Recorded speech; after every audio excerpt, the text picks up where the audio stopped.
Welcome back to Solynod Hex, everyone. Today we are holding session number 494, and today's session is sponsored by our generous patrons and donors. Thank you very much, patrons and donors, for your generous pledges and donations. We wouldn't have dynamic lighting and several key token and map asset packs without you. Players at this time, if you haven't already done so, go ahead and add 494 points to your player character as a gift for showing up on time. 490 you said? Yeah, 494. And when last we left the Order of the Superior Star, they were in the Shidehai sewer, just about to find a way up into Shidehai Castle. And they spent the last 2 sessions chasing down the avatar of Demogorgon, who finally escaped their grasp. His movement rate is pretty quick, so he's pretty difficult to catch, especially in an area with water, because he has a pretty quick swim speed as well. And when last we left the party, it was, I believe, just at the end of a round of combat. So first up would be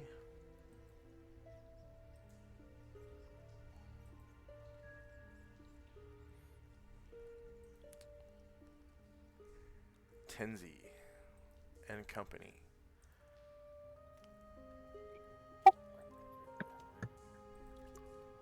Tenzi will call out, I think he's gone. He might have gone to warn the Shogun of our presence. And I'm gonna have Ashwell's gonna fly back. I will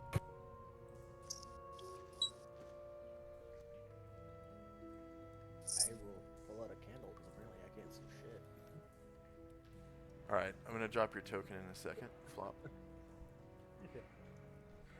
Alright, cool. That's probably why I can't see anything then. I can see people's arrows, that's about it. Their little measurement thing. Yeah.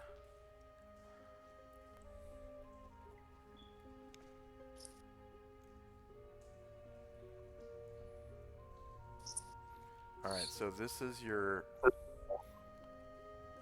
old token. Zoom in on this. Just don't remember where to zoom in on that thing. Yeah, hold on. Alright, so this is your old token. You're going to have to delete your old token, because you still should have control over it. And then drop your new token over the top of it.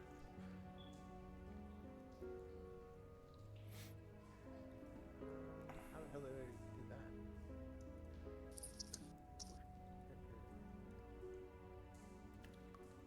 Are you unable to delete it? Well, I'm not sure what you mean by... where do I do that portion? Is that under edit the character thing? Okay, so if you go to your journal tab, go to your journal tab. In the top right, you've got the chat tab, the art tab, journal tab. Yeah. Okay, so it's the one that looks like a book. Click on that, and then go down to the folder that's called the Order of the Superior Star. That's your party. Yep. And then open that, and then find the flop folder, flop and company. Yep. Open that. Yeah, I've already got my character sheet open and stuff. Okay, so you don't. So what you do is you hover over the name flop, the actual text of your name, and then click and drag onto the board. Oh, okay. And you can drop any token you have control over. You can drop onto the board. Okay. Okay. How do I get rid of the old one then? You click on the old one with your mouse. You left click on it, and then you hit delete or backspace. Oh, okay. That's And then- simple than I thought it would be. Yeah. And Alright, cool. now I'm gonna add your new token to the turn order tracker. I have not screwed with the tokens too much. I've never used it as a DM. Roll 20. I've only ever been a player. Yeah. Okay. Trying to figure out what else I was gonna do. Back to Tenzi. What was Tenzi doing again? Tenji is calling out that Demogorgon has escaped and probably is warning the Shogun of our presence. Do we want to dimensional fold right to the Shogun's throne room, or maybe retreat? Yeah, because you scryed that one time and saw his Yep, I throne did. room. So yeah, you can do that. Yeah, I think Chandrik will pop out of invisibility and say, yeah, maybe it has come time for that, but let's lick our wounds first before we go. That battle was a little rough. Okay. Then we're gonna have Asheville land like right by Tenzi. And that'll be it for us. Okay. Oh. And that too. All right. Alright. And- still in combat initiative. No, we are in regular turns now. So your turn will come up soon. You guys notice that the larva gargantua starts returning back to where it was, and it goes back to feeding. Oh, is that thing that was eating the plant? Or the weird scum? Yeah, so there's some giant like caterpillars that are crawling around between some like pupas, and they're eating moss and mold and nasty stuff off the sewer floor, so that they can basically go into pupa form as well. So they're the stragglers, because most of their brothers and sisters have already gone into pupa state.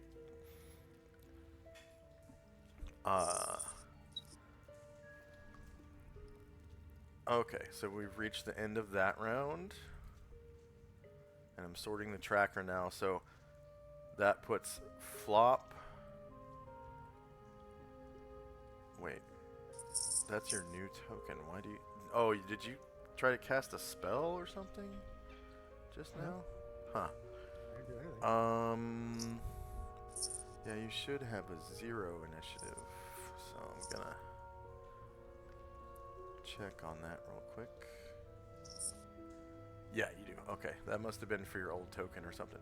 All right, so there's several spells in effect, and time now is 8:32 a.m. November 27, 11 AE5.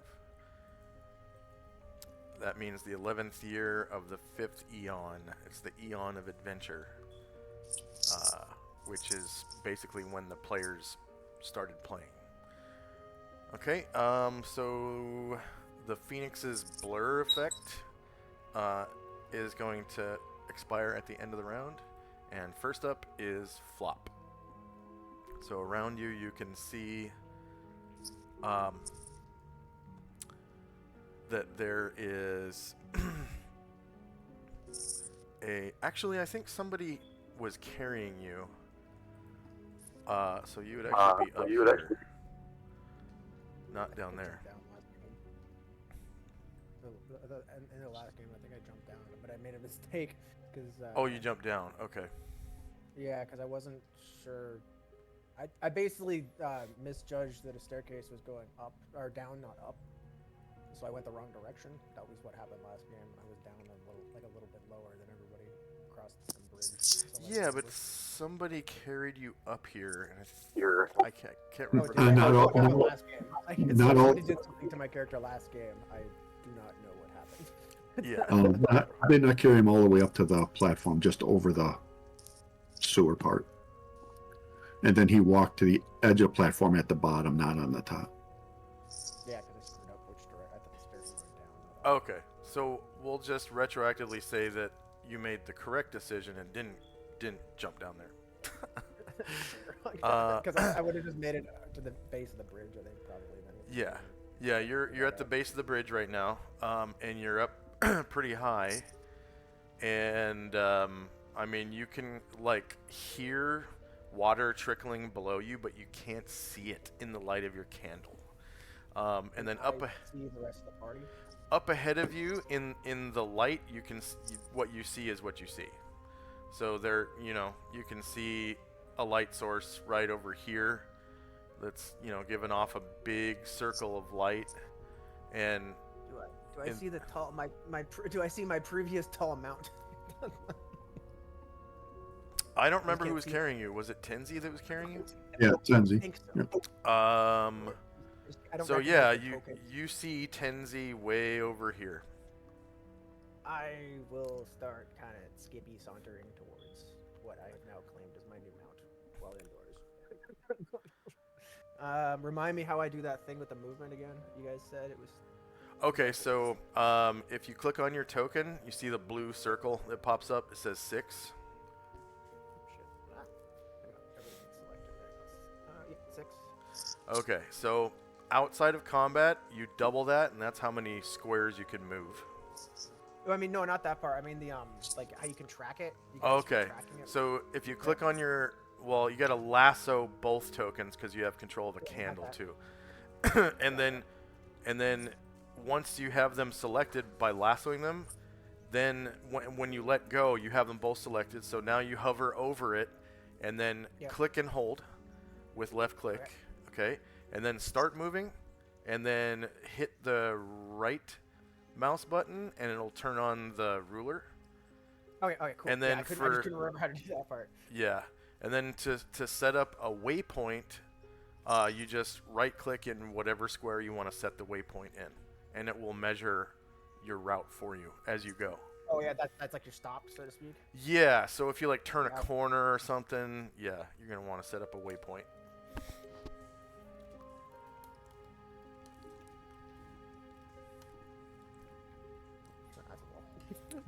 So you guys hear the sound of bells jingling as the jester approaches, and you can all see he's carrying this cute little candle.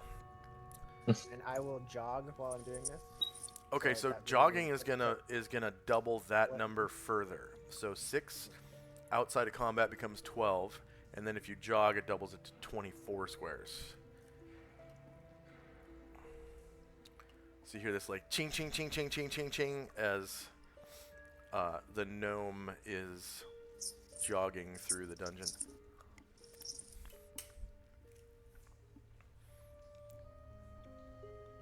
I was saying, tall mount, where are you, tall mount?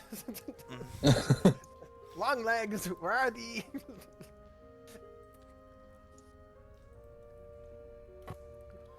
Just stay up there. I do not believe I can do anything else.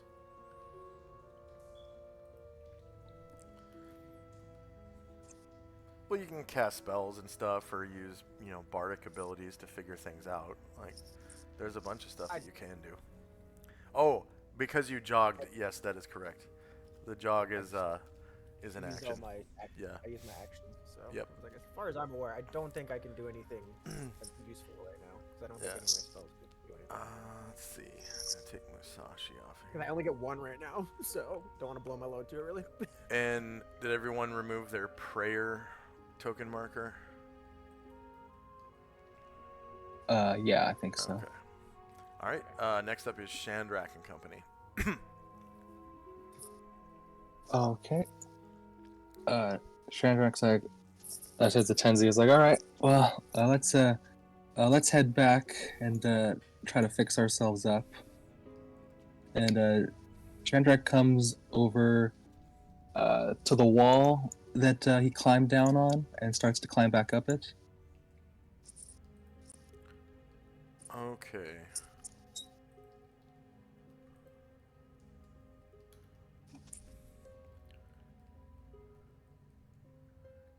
So that is a free check because you already passed the climb down.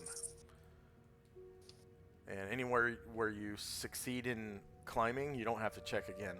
So you just climb right back up. It does take, oh wow, is that a 30-foot climb? Yeah, that sounds right.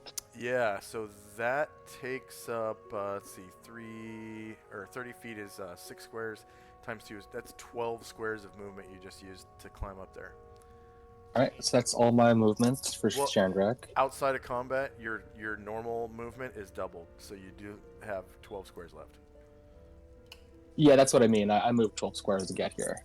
Oh, okay. Yeah, so when he gets up there, though, Chandrak kind of looks to the south and goes, looks over to the little guy under the loon and says, "Hey, who's that? Who's that over there?" I am the mighty Flop, jester extraordinaire, and then we'll do a little black backflip. Mighty jester. So, Entertainer of all. did you insult the shogun and he threw you down into the sewers? Sorry, what was I had heard about them already. Sorry, out of character here. So the the shogun is in charge of the Adrian Empire right now, and he won't let go of his power. But I mean, would he have been the one that had told me, or do I just like find these guys because I wanted to? No, you've never met the shogun. You Okay, so basically I don't chase know these if guys down here. Okay, cool. I was pretty sure I'd chase them, but like I just found them from like word of mouth and like pubs and other stuff like that, right? Yeah. On your way here, you would have found out the shogun is in charge of the entire like country of Adria, which is actually an empire. It's like the whole continent is one country. So it at one point was different countries. But anyways, and he won't give his power back to the God Empress, who's, rightfully, entitled to her seat of power over Adria. And so it's kind of like a rebellion against her lawfulness and goodness, essentially. And so, Flop, you see this kind of a dark purple skinned tiefling climb up on the wall and start talking to you. And he's a tiefling of middling height. He has a dark black cloak that flows over his dark, nearly purple skin. On his right hip, he has a fantastic long sword, and in his left hand, a staff taller than he is with a green gem on the top of it. And he also has this magnificent girdle that he wears about his waist.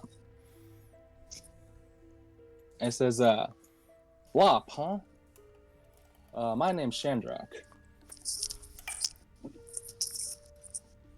I'll just do a little bow.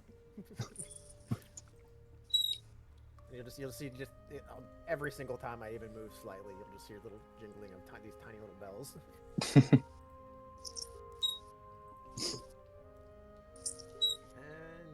yeah. I don't really have anything to reply. I would just be like, I'll tell them basically, yeah. Oh, I wasn't sent here by no show thing. Oh, that's good. I was told about your adventuring party. I thought you could use some entertainment. And you'll see him just kind of start juggling the little darts that he'll take a couple darts from his pouches on his belt and start juggling in the air, just kind of idly. Oh, a new recruit. Okay, of course. Yeah, I should have guessed that, seeing you. Interesting. Well, I'll have to discuss this with the other member of the order. He'll be up in just here. And Ryer will also climb up from the spot that he climbed down from. All right.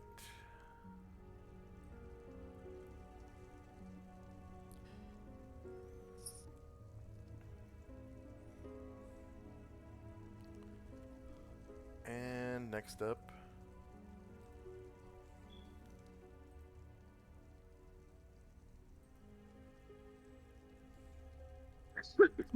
The ninja go back to hiding in shadows.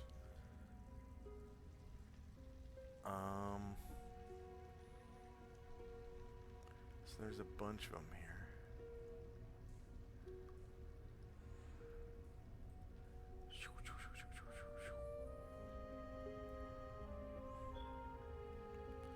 They just kind of take place behind these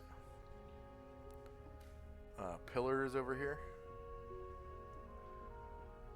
and boop boop, kind of disappear into the shadows. I think there might be another one.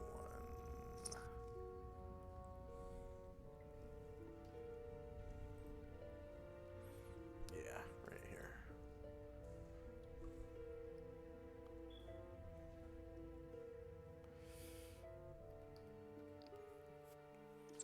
All right. And Sakaki Buma will also join them in the darkness. So there's Flip, there's some dudes that are dressed in ninja gear and they're sporting red scarves like that basically go behind these pillars and hide in shadows. And then did I say Flip? I meant Flop. Sorry. And then this Yakuza guy with tattoos and like Western clothing. He's holding wakizashi. He also goes back here and disappears into the shadows. Let's see, take care, turn off there. And next up is Tenzi and company. All right. Astro is going to fly by, do a Cure Light Wounds on Tenzi innately. And then I want him to go towards the dragon, onto the dragon horde here. All right. So I'll Thank put you. him up here. Yep. I'm going to have him land there. And then everybody else is just going to move in that direction. Okay. I'm just deleting all the old demon tokens. All right. So that will be okay. The Phoenix is going to. Where is the Phoenix? Oh, he's way up in the over the water, I think. Okay. So the Phoenix is gonna. He can't really turn around, so he's going to land on. Oh yeah, he's in the darkness too. I'm gonna roll a dex check for him.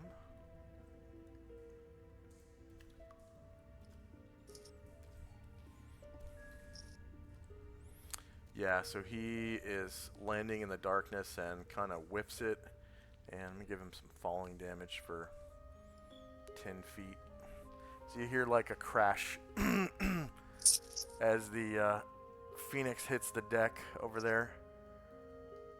10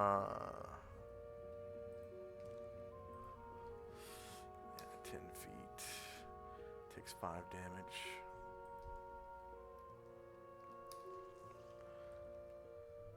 And you hear this loud screech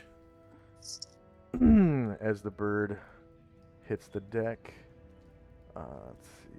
Set voice changer. The Phoenix, you said? Yeah. I think you'll just hear Flop saying, for a bird that's made of fire, it can't see very well in the dark. So you hear that loud Phoenix screech. And then this other larva is also going to go back to its... Oh, that was... Okay.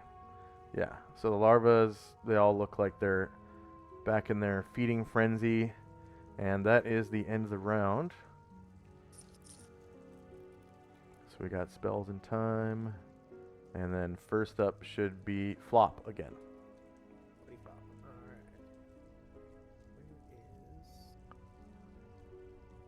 Which token is it? It's the easiest way to see it. How come I can't see the names on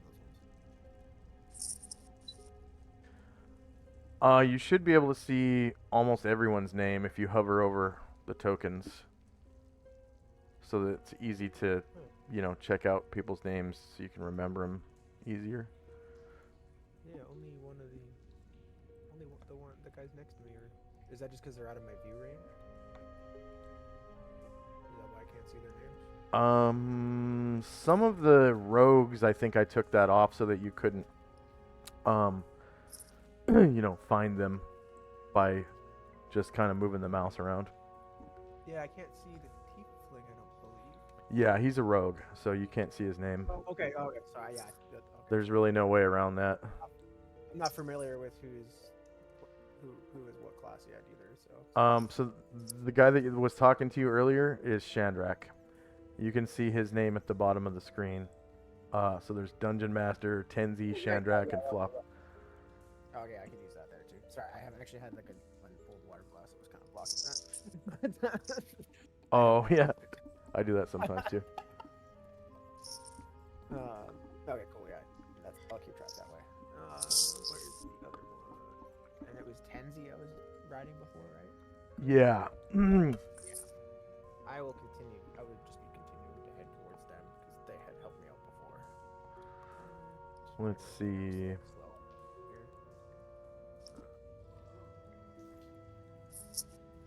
here. So Tenzi went out of your view. He kind of went into the darkness this way.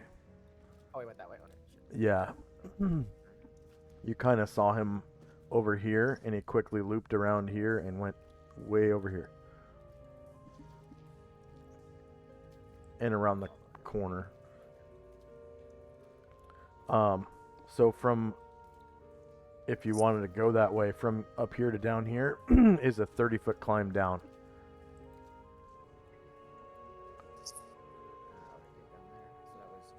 I will just I just right fucked whatever that oven. I'm just gonna go back here. I didn't know how to undo that, so I will go because I'm right next to the edge. I will climb down. How much would 20 feet of that be? Because I can jump down from 10 feet with my tiny. So 20 feet is going to be 2 checks, and the movement on that 20 feet is so that's 20 feet is normally 4 squares. But climbing is doubled, so it's because it's like counts as like difficult terrain. So Yeah, that's eight squares. 8 squares for that. Yeah, and you would still have 4 left because outside of combat, your movement is doubled. With you, just use the check thing, right? Yeah, but I'll do the climb check for you. All you got to do is do the tumbling check, and it's gonna be 2. So if you click on your token, click on checks, click on proficiency checks, and then find tumbling and For hit the that. 10-foot one, I don't believe that requires a check. Oh, it doesn't require a check. Okay, gotcha. All right. I think it's if I So only thief fall skill from check, above climb walls. So vertical wall. You're not wearing armor, right? I also have a rope as well. Sorry, I forgot to mention. Okay. That. So It's gonna take a while to wrap the rope around and belay it or whatever, get it ready. So that would be your action for this. Say again. Okay, yeah. Sorry. If that takes too long, then I just want to chase them down. Then I'll Just 1 round. I mean, it's up to you. I'm gonna have to catch him. I'm scared now. I'm short. I gotta keep up. So. Okay, so climb walls, vertical wall, leather or none, and right here it's dry conditions, and you're not using any tools. Okay, so the first 10 feet you pass, and again, vertical wall, leather or no armor, dry conditions, and no tools. Alright, you pass them both, and then tumble down the rest of the way, and you're now right over here. And you still have 4 squares of movement left. So if I were to sprint the rest of that, that would just be double the 4. No, you Or can't. not. So, You can't oh, climb no, I and can't jog. you can't climb and Yeah, okay, jog. No, climbing is. As soon as I said it, I was like, wait, crap, that's an action. I'm done. Well, climbing technically is movement, but you can't like jog, climb. Yeah, because I've already used part of my movement for the climbing. So yeah, I just, as I said, as soon as I asked the question, I'm like, wait, I'm an idiot. That's dumb. Actually, you know what? You're right, because you're not doing any other actions. You should be able to double that 4. No, you're right. Yeah, you'd be able to double that 4 by jogging. Yeah, you can move. You can move eight squares. It's even been a little while since I've DM'd. So. Yeah.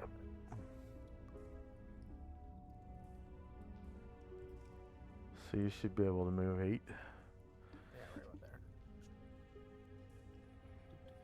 about there. And you're quickly reaching the edge of the light. Don't forget your candle. Oh, right. Crap. And you can kind of hear footsteps ahead of you, like kind of echoing through the chamber. And then, so next up is Shandrak. Okay. Well, all right. Seeing, yeah, I'm just gonna take the way I'm already at. So I'm gonna start jogging around.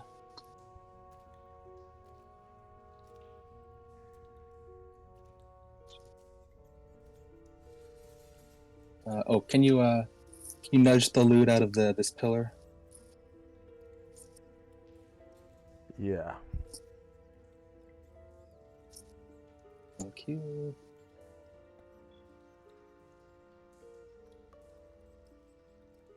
And start jogging back to meet up.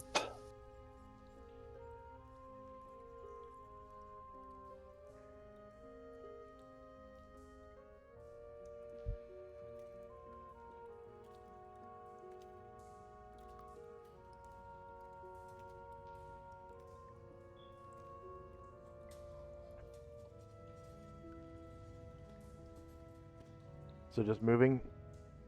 Yeah. All right. And then next up is Tenzi and Company.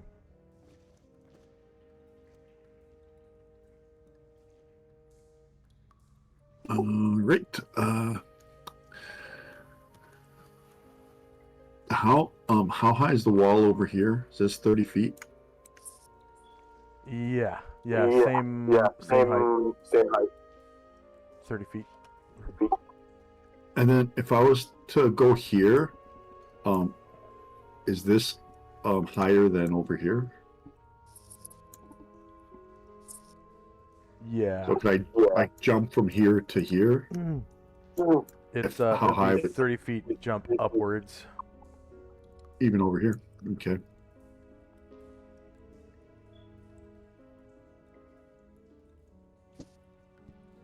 I'm head this way.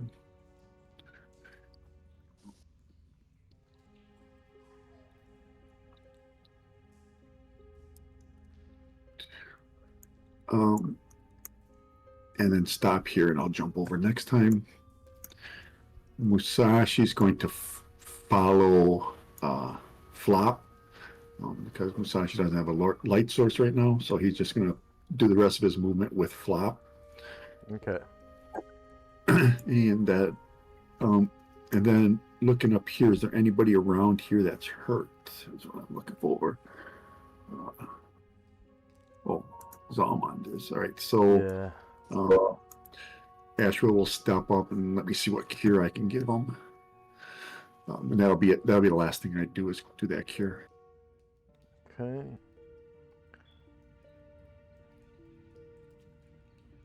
And there should be 2 slow spells in effect. So mind those characters' movements. They're still slowed. I think that's Solynod and Chayai and maybe Ashrael. Yeah, Ashra. Yep. Okay. And then next up is the Phoenix. So the Phoenix, now that it's landed, kind of turns around and takes flight. So you hear the flapping of great wings. Flap, flap, flap, flap. He's going to gain about 10 feet. So that's 2 jet. And his movement is 39.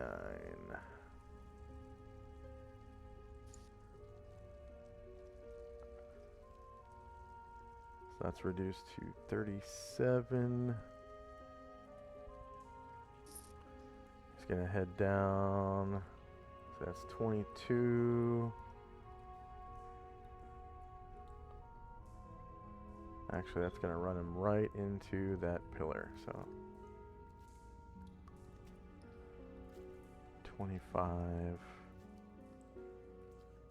There we go. 32. 35. And that is more than a half move, so I'm going to stop him right there. And at the beginning of next round, he will turn south. Okay, so end of round. And you guys can hear the flapping of great wings in the darkness over here. Right about there. Flap, flap, flap. It sounds like the Phoenix. And time now is 8:34. Several spells still in effect.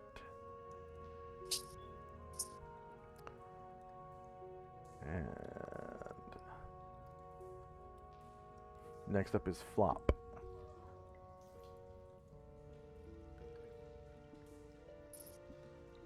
So, Flop, you notice that the samurai is following you around. I will say, go forth to my mount we shall go. And point forward as a little dart. Just kind of like start hopping, like I'm almost like I'm riding a pretend like horse or something. Yeah, I guess he will he'll sheath his sword and he'll say If you don't mind, I can carry you. I will. I don't know if that requires a climb track.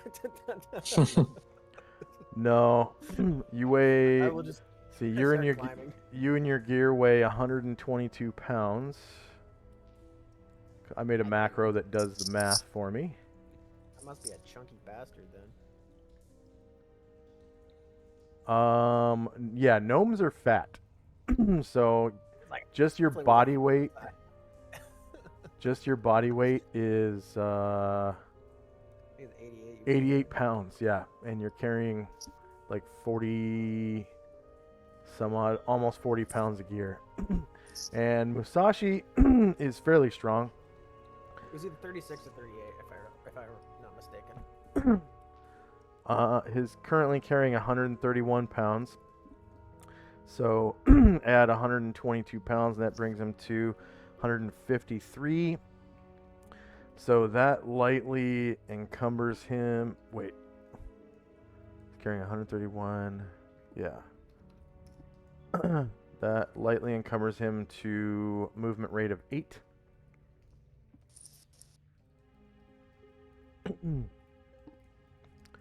Which is still slightly faster than you, so. And he So I was will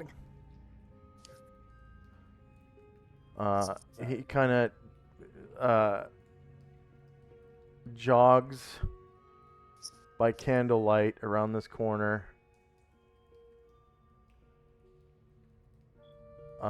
16 squares.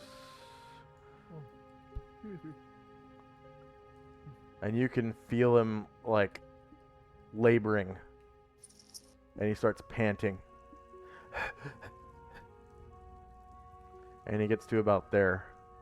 So he kind of Onward, goes Noah's around the King. corner, crosses a bridge. And then next up is Shandrak and company. Okay. So I forgot to move Erdrin last round, so Okay. do you mind if I move him twice for this one? Yeah, go ahead. Is he down here on the? Who is that? Yeah, that's right. Okay. Yep, that's him. So he climbed down, right? Yeah, he climbed down a while ago. Oh, but he's not climbing up. And remember, he's still No, he's gonna slowed, I gonna think. follow Musashi. Oh, that's true. Yeah. But he's So I'm doing half of his Featherfoot. That's 7 squares twice. Mhm. And Okay. he's gonna follow Musashi and Flop to keep an eye on him and shed a little light. I don't know, Flop would never get into mischief. I don't know what you're thinking. He's perfectly innocent. So you can see a new light source behind you, Flop. You don't see where the light is coming from, but there is a light source exuding light around you. I would squint at it suspiciously. It's like an Well, if I'm not mistaken- unseen light source. I'm not mistaken. The research. Oh, and also Luther would he's going to cast protection from lightning onto himself. And that's we actually don't have a macro for that. Yeah, go ahead and put that on the honeydew list. Oh, and I did make a macro last night for that privacy spell, or not privacy, circle of privacy. That someone put on the honeydew list, and it makes it so that basically there's a 50% chance for encounters to fail in the wilderness.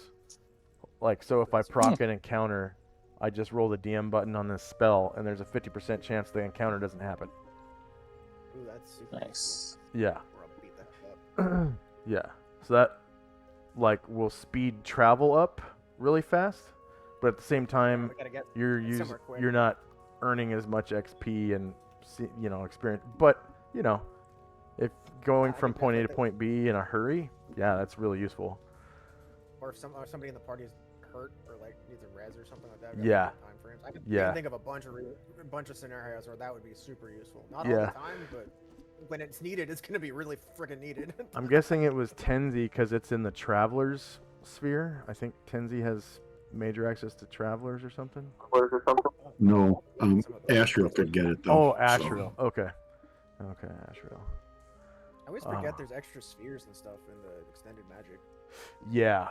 I've always kept it relatively simple for my players, and not many of them have ever done a lot of casters. So Yeah, and monks get access to a lot of them. They get access to like the sphere of thought and numbers and time and some other stuff. I will admit, I didn't realize you guys were in an Oriental area because I'm like, oh shit, I had another idea for like a hardcore like monk, like healer, just basically just pure healer and just fist fighting. They actually have minor access to healing, so they're not. I mean, they're okay at healing because of that, because they can go up to level 3 healing spells. But the big one is heal. Like if you want to be really good at healing, cleric and druid are probably the classes to do. Other than there's also some specialty priests that get major access to healing as well, and I have a religion list. Yeah, I found out if you're like if you figured out that if you did the fertility goddess and then reduce some of your spells, you could basically get the healing and necromancy spheres as your major spheres, and then just have protection and something else as your minors. Well, It definitely priests suits you in a lot of priests of scenarios. Isis have major access to healing and necromantic. Yeah, it would in this depend on like campaign. the individual world, but I think it was just there was a couple of the general ones when I was looking it up. Yeah. It actually ended up being. Oh, cool. we don't use the priest handbook thing. No, we don't use Yeah, those I'm just saying, religions. it would kind of Yeah. depend. I don't know how it would work in your area. in Yeah, your world, we but just, use like, the legends. What's it called? There's a name for it. PDF, real easy. Legends and Lore. Second edition Legends and Lore. And then for non-human deities, we use monstrous mythology. Yeah, I think that's where I found the one I put for the Forest Gnome. Yeah, Garl Glittergold. Yeah, yeah, he's But present you in can- this campaign. I did the two of them because I wanted it. They're both kind of mischievous, and that's kind of their. Yeah, no, gnome gods are gonna be kind of mischievous. I basically just picked the two mischievous ones. Yeah. Well, the other one was a halfling god, so I just kind of erased that off your character sheet. I made that mistake. Yandala. Yeah, I think it was from when you were a halfling. Okay, next I up thought is I got rid of Tenzi. Nope, you didn't delete it. It was still on there. Sorry. So just for record, so that protection from lightning will last 100 rounds. Oh yeah, I need to look that up, huh? Protection from lightning. Fine.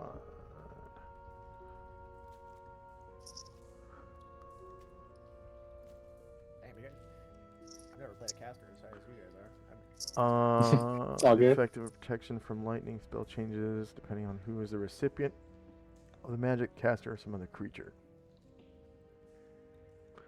The spell is cast upon the caster. It confers complete invulnerability to electrical attacks such as Dragon Breath, or magical lightning such as Lightning Bolt, Shocking Grasp, Storm Giant, Will-O-Wisp. So the spell has absorbed 10 points of electrical damage per level of the caster. Okay, so it's kind of like the armor spell. It goes away once it absorbs a certain amount of damage. Each time the spell is negated, if the spell is cast upon another creature, it gives a bonus of +4 to the die roll for saving throws made versus electrical attacks. And it reduces the damage sustained from such attacks by 50%. Okay. So he cast it at what level? 10th on himself. Okay, so it will absorb 100 points of electrical damage. And then it's gone. And the duration is... Oh, it's basically permanent until he takes 100 points of electrical damage. Yeah, that's awesome. Wow. That's neat. That's, Does he have major access to weather? Oh, because it's protection as well. Okay, gotcha. Mm-hmm. Okay, yep. I love this crossover school. He's a cleric, so he has major access to the protection sphere. All right. And Chai Yai also does an orison and heals a point from Mad Moen. And that's all for me. Okay, and go ahead and give 400 points to Luther for casting protection from lightning, and then 100 points for that orison for Chai Yai. Because it's level 1, right? Yep, that's right. Okay. And so now next up is Tenzi. Oh, and then for the protection from lightning, if you could give Luther there's like an electricity token marker. If you could mark that with, I guess, 0 for now, because it's 100 damage. Or do you want? Okay, yeah, power cord. Yeah, it's a power cord. That's right. Yeah. Okay. And then, yeah, now it's Tenzi and Company. Sorry about that, Tenzi. No worries. Who is this here? Is that Erdrun or Ryer? That's Ryer. Ryer? Is Ryer hurt? He is a little hurt. Okay. Ashra will come over and do an innate cure light on you. And then I'm just going to move. I'm going to have Tenzi jump over this ledge over here, or this little inlet. Yeah. Is that just a strength check for him? Yeah. And then it lets him jump 20 feet, right? Well, because I have 3, I'm going to do a running start, so that would give me running start is 4 squares, and then I got 2 extra slots in it, so I can jump 6 squares. 6 squares. Go ahead and Yeah. roll Yeah, your and then let's strength roll check. it.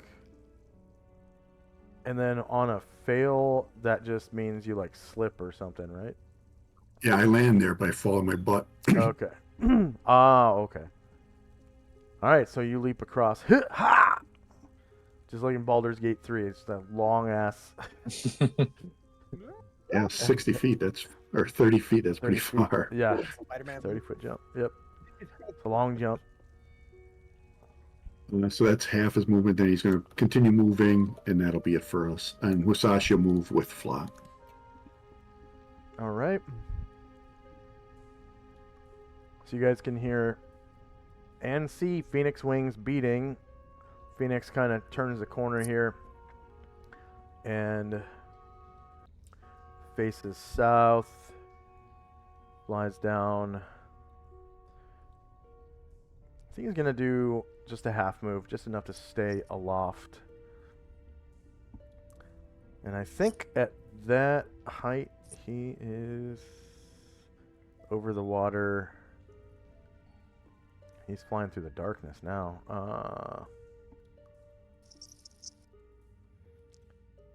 He's gonna do...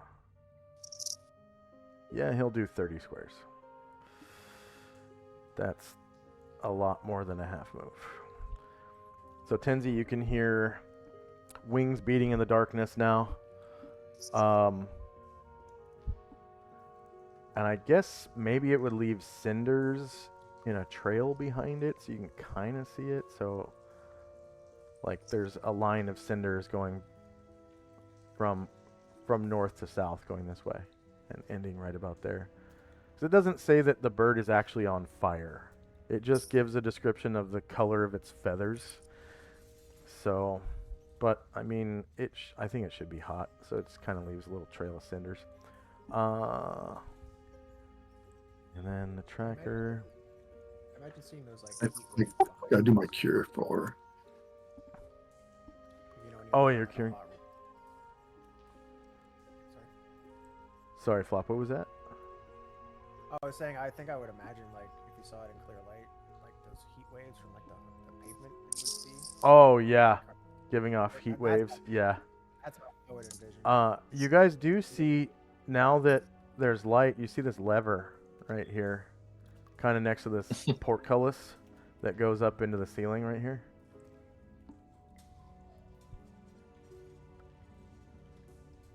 And you should be able to see like a window symbol.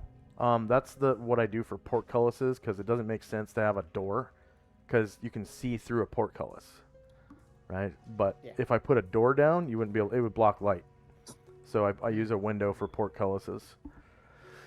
Okay. Okay. So let's take a quick 3-minute break. It's been a half an hour. But not gonna lie, I gotta go to the bathroom. So let's take a quick 3-minute break, and we'll be able to get a quick smoke or a drink or a snack or something, and we'll be back in 3. All right, here we go.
Anybody else is.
2, 1, and we are back from our 3-minute commercial break. Let's see, the Phoenix just finished its move, and let's see, we got spells in time, and I think first up should be Flop on his samurai friend, who I guess will kind of take you around the corner. Well, around corner now, because you're by a sewer pool. So he kind of takes you around I'll here. pull my little my ration and a little water pouch out, and just when I see him huffing and puffing, and be like, good steed, trying to like give him water and food while he's like huffing and puffing. He kind of coughs. But he kind of carries you around this big pool. And then next up is Chandrak and Company.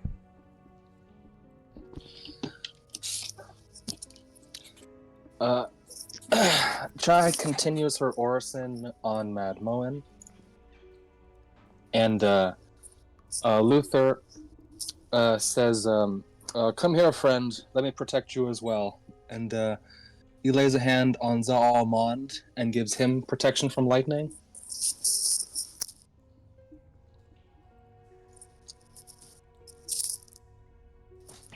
All right, so that is the same token marker.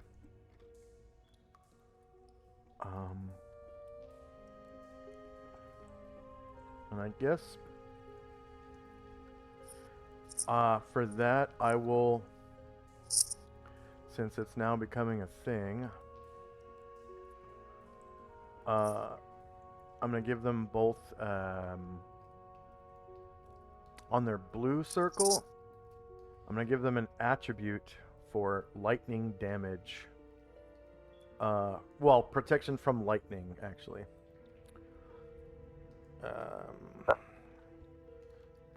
Does it work different on someone you cast it on? Oh, yeah, It's slightly less effective. It gives you a +4 to saves, and it reduces any damage by 50%. Yeah. Okay. So I guess for Luther, I'll give him on his blue circle 100. So that's really good if you save. It's like, Damage. what, a quarter of the damage, you know? Yeah, absolutely.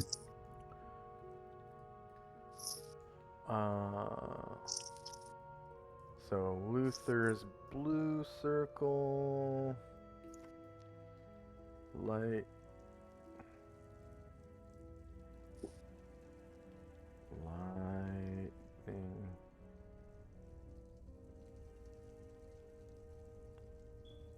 Oh, come on. Lightning. Lighhtn. Jeez.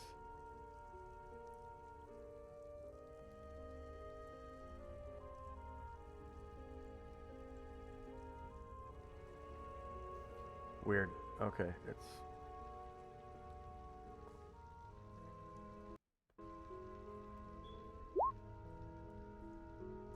I forgot I named it protection from lightning, not lightning damage. Okay.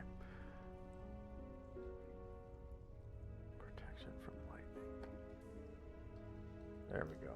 100 out of 100. And in parentheses, lightning.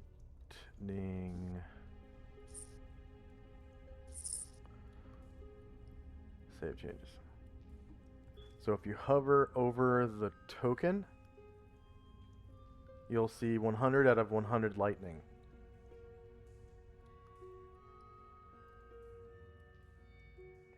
And then Zalmond, I don't need to change anything about his token. And then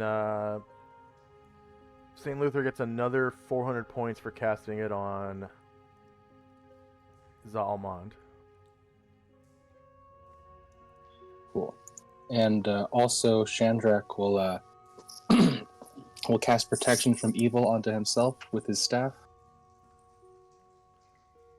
Okay.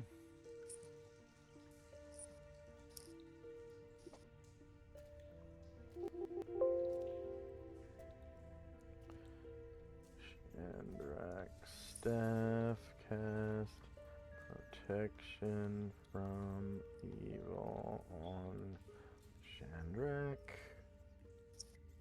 And that's +1 per round. And then how long does that last? 18 rounds.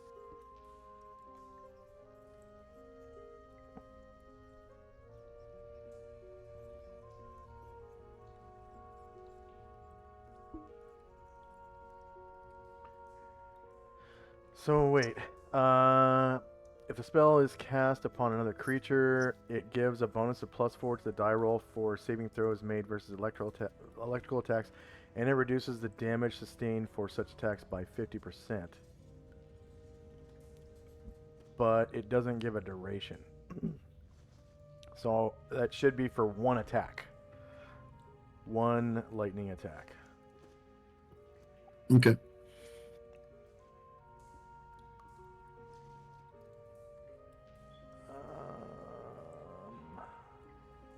So is that it for Shandrak now?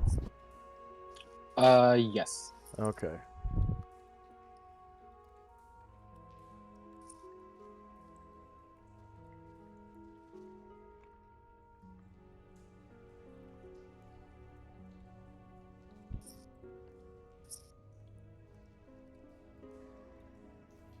Oh, it says in either case the spell lasts no longer than 1 turn per caster level. Okay. So yeah.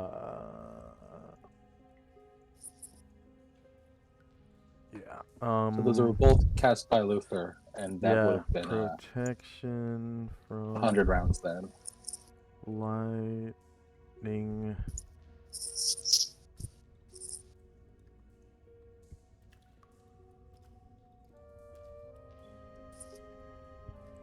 Yeah. So go ahead and change Luther's power cable to 1, and then we can put power cable 2 on. Yeah, there we go. So that's power cable 1.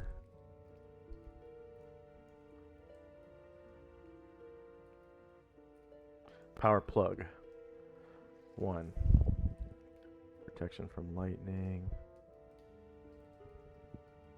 on Luther.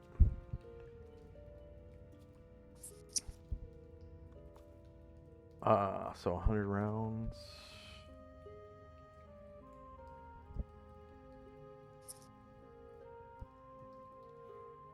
And then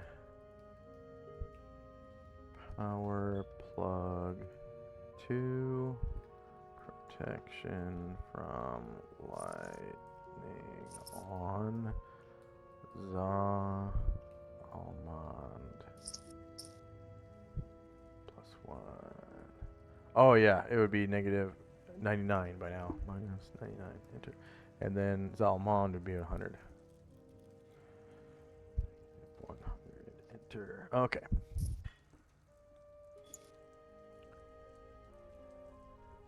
And you gave him a total of 800 for the 2 spells? Because it's a 4th level spell, I think. Yes, that's right.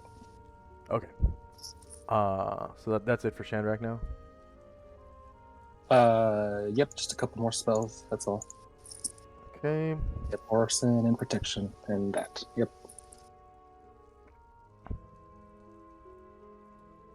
Next up is Tenzi.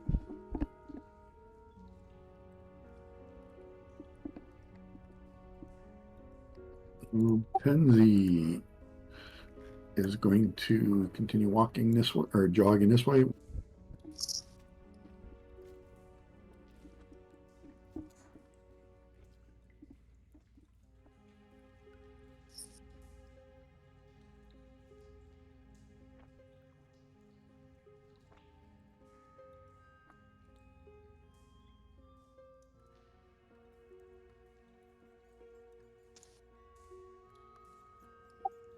And then, let's see.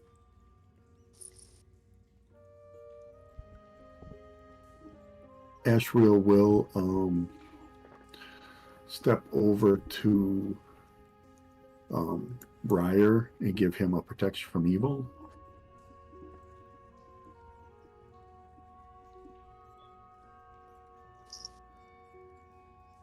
And that'll be it for us.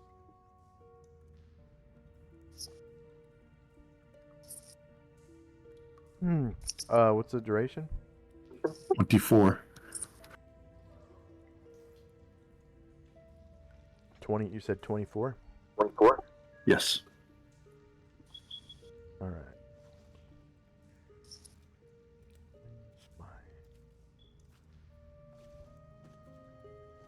Ah, there it is. I scrolled all the way down. All right.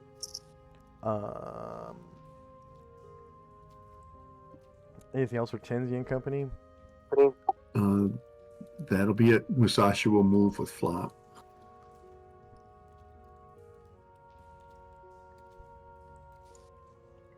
I can't remember. I don't think I did a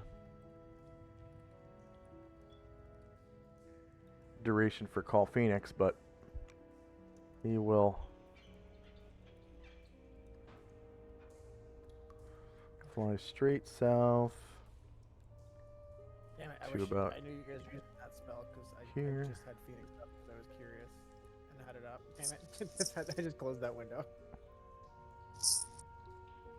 What, Call Phoenix?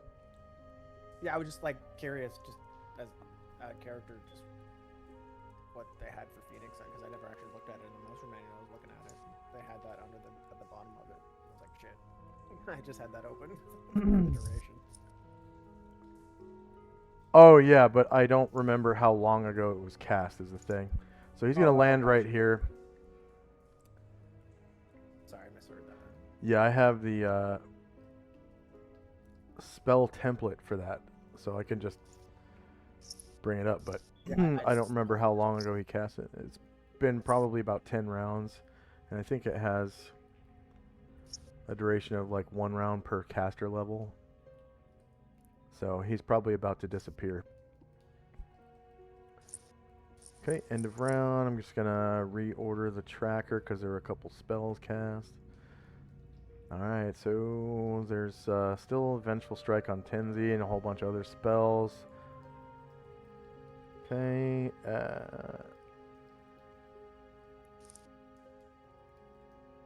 let's see, I can just delete this because Lao 2 is dead. Flop. First up is Flop. I guess I'm just going for the rag. Oh, and slow 1 is over. So anyone who has a snail with a 1. And I remember there was a second slow 2, so that one's still going. But it looks like Solynod has snail 1.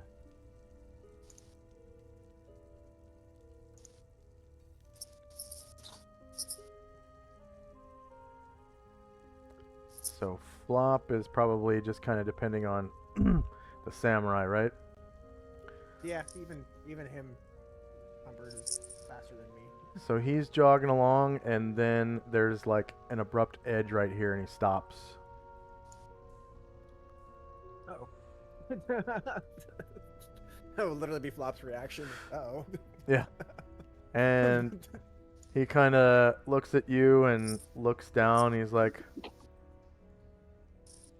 I suppose I could throw you.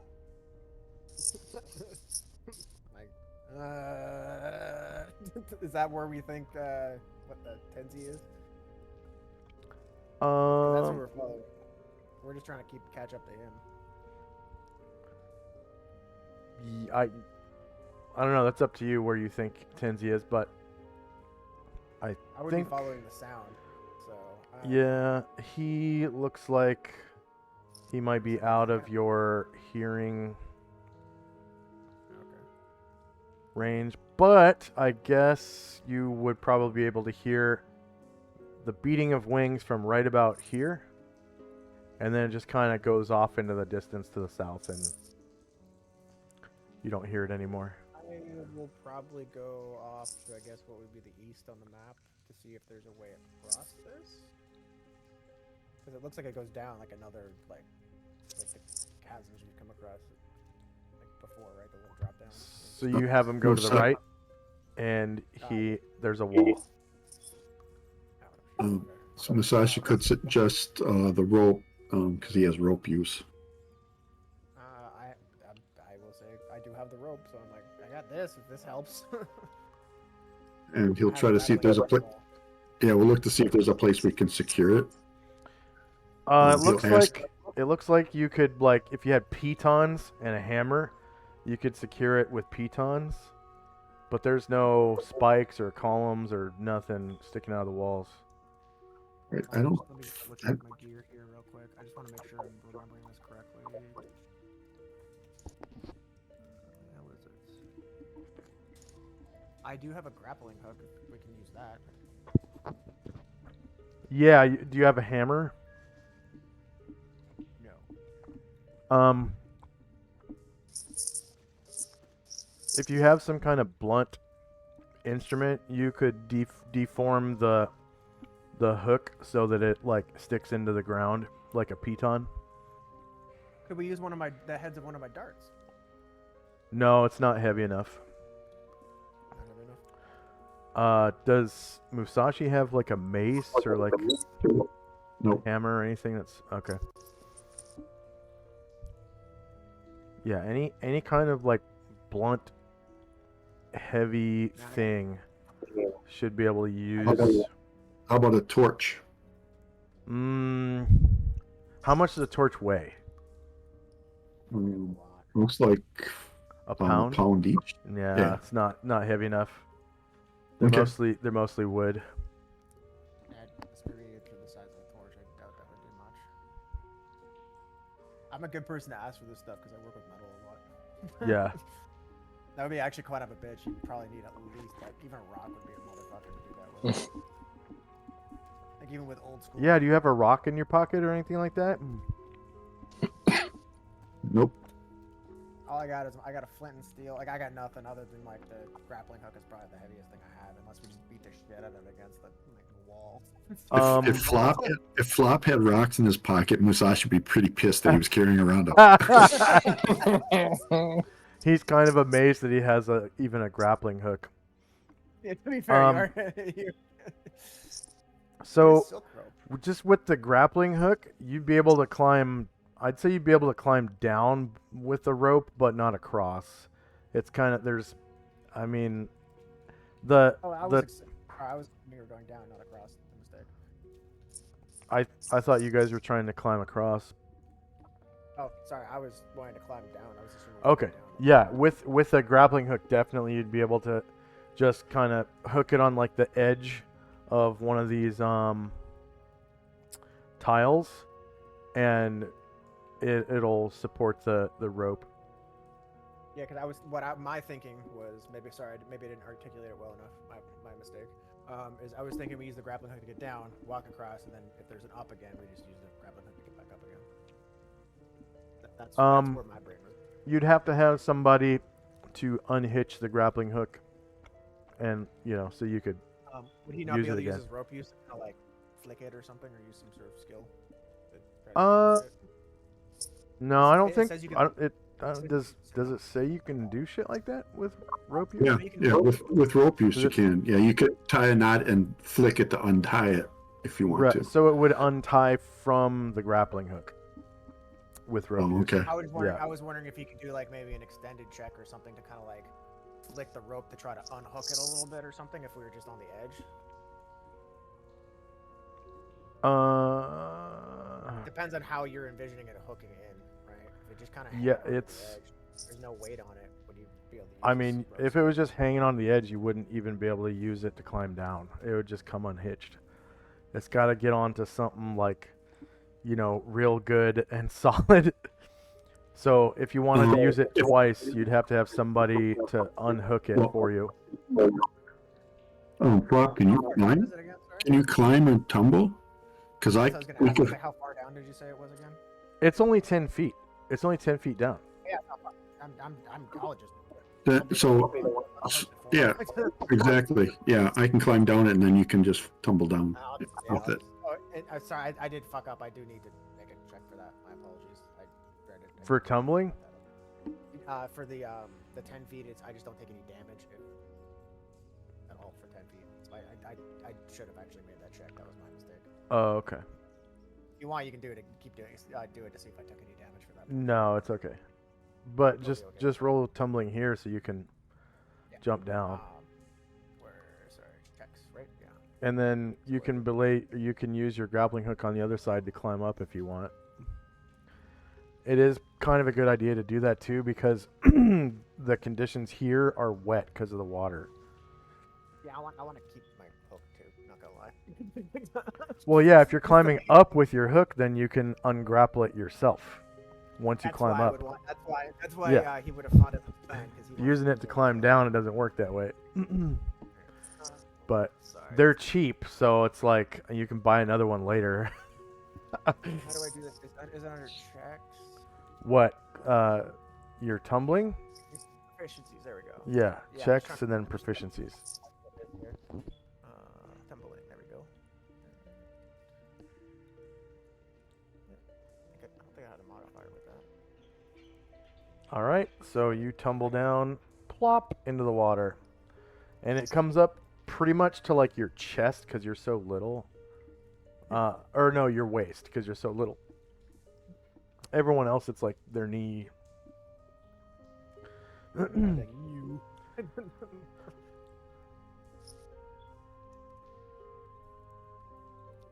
I guess we'll get up the other side then. Okay. Sorry. So go ahead and roll a. So you tie the rope through the eye of the grapple. And then. To the rope expert to do, to be honest. Say again.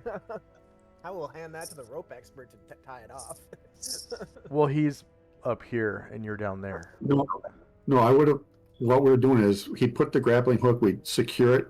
Masashi would climb down, then he would tumble down after with the grappling hook with him. Yeah, after I unsecured. Then they could cross to the other side, throw it up. So these skills, climb walls, vertical wall or worse, and he's wearing splint mail, and it's wet. Slippery. And plus 10% for rope use. He's not using a rope.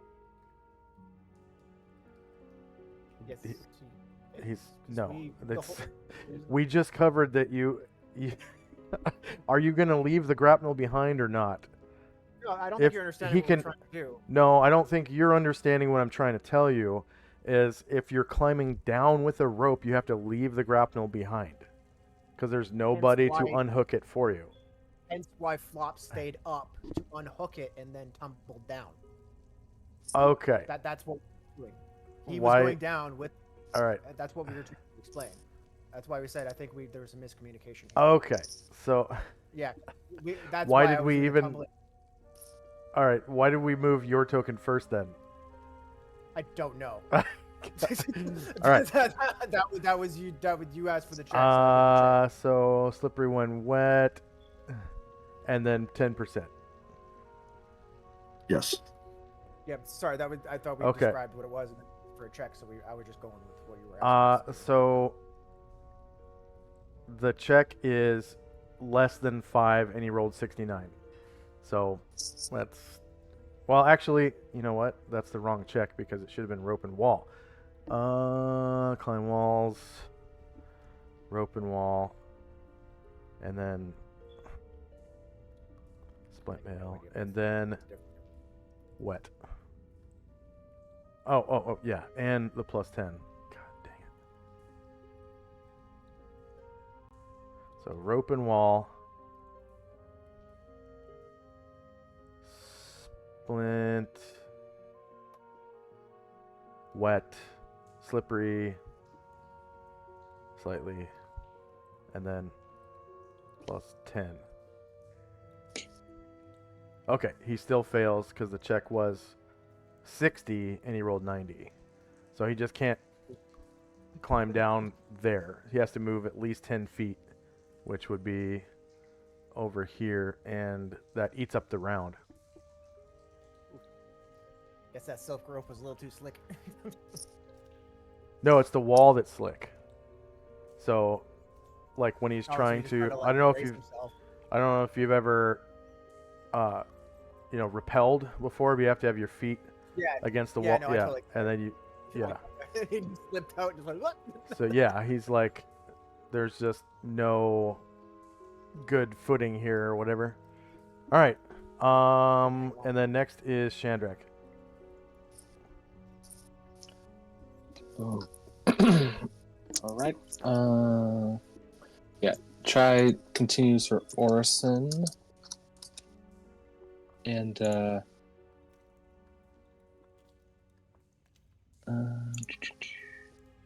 Chandrak is gonna wave Ryre over, and I'm gonna give a protection from evil onto Ryre. Okay. Oh wait, no, I'm sorry. No. Asherel just did that, so yeah, Chandrak will.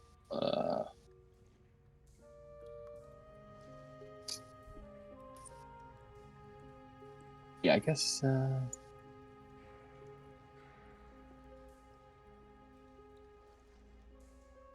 Yeah, the Ryre will he'll begin to play a song for everybody.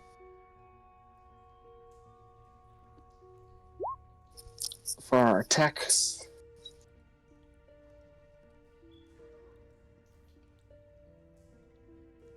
Okay, so Ryre, rally, +1 to hit.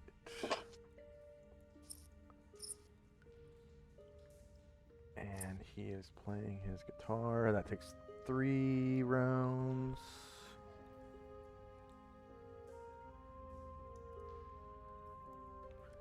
Guitar. Pop.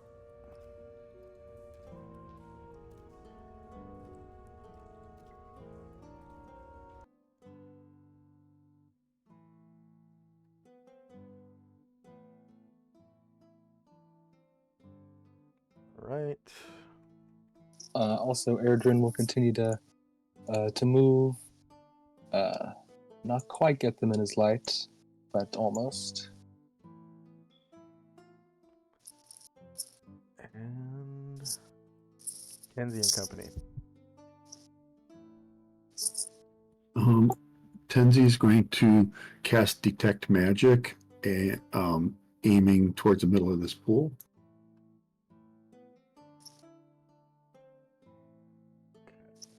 What's the duration on your Detect Magic? I'm rolling it up right now.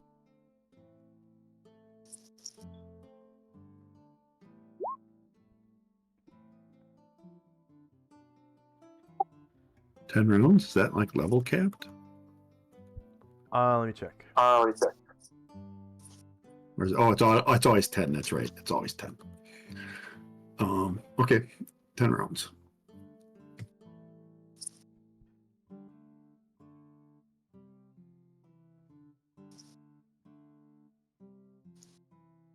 Oh, yeah, for the priest version, it is just 10 rounds flat. Okay. So you face towards the pool. Yeah, like that. This way. Yeah. Yep. And your range is 10 feet wide by 90 feet. So go ahead and give me a 90-foot long ruler there. And I think this one doesn't go through stone. So, nope, no magic of any kind in that direction.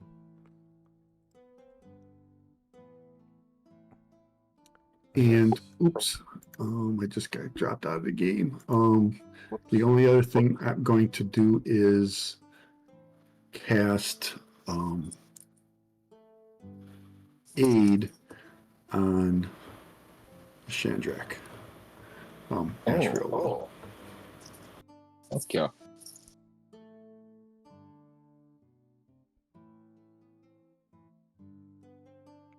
Sorry, reloading.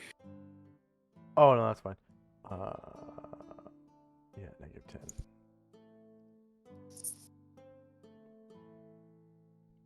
Who's casting aid? Ashriel. If you can do it innately. Aid. On who? Shandrak.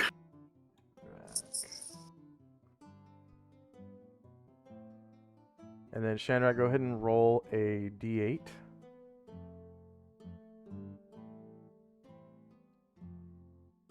So in your hit point total, behind your current HP, go ahead and put a parentheses 4.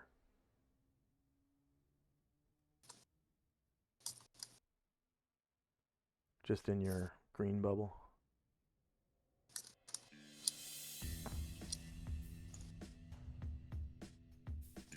Thank you. And then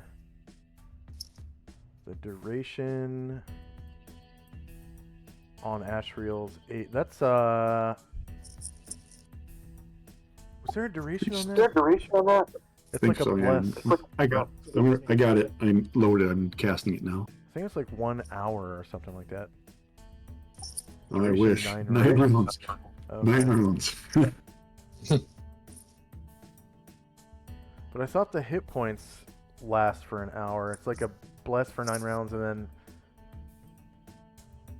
This is 5 additional points for the duration of the spell. for the duration of the spell. Okay.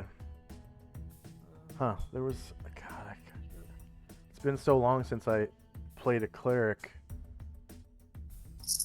Okay, so -9. And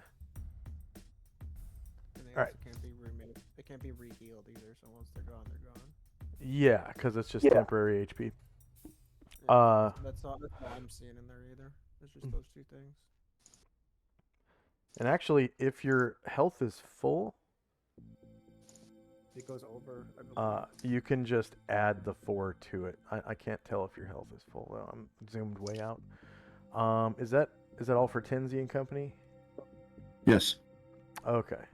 Next up is the Phoenix. And I'm just gonna disappear the Phoenix because it's not gonna be able to climb up there anyways. So you hear this like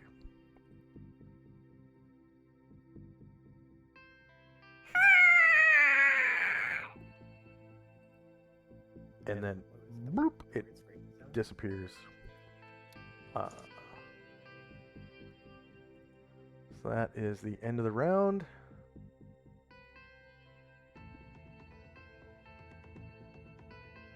And Back to first the up Adventures is of Flop and Flop. Samurai. Yeah, the Adventures of Flop and Yeah, Mariah, it's Musashi. what Okay, this so Alright, we try again, my friend. he's looking for another spot to get good footing. Here we go. Hopefully. Flop will try to give him So some pointers and just say, climb "Hey, walls, rope and wall, and then splint mail, and then slightly slippery, and +10 for rope use. And target number is 60, and he rolled 75, so he's like, nope, not here, and he has to move another 10 feet over to look for another spot to climb down.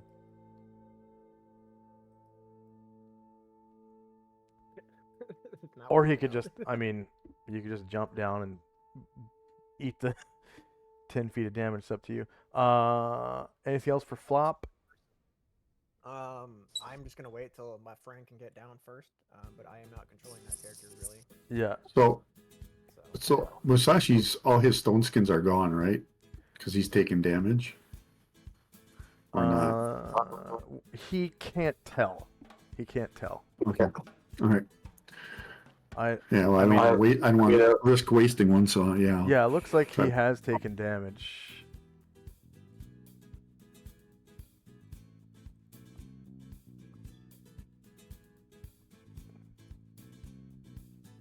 All right. That'll be it for him. Flop will- Sorry. Okay. Shandrak and company. All right.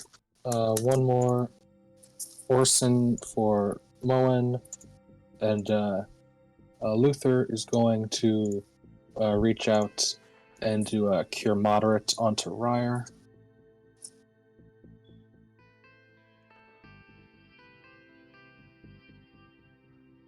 And that is second level, right? So he gets 200 points.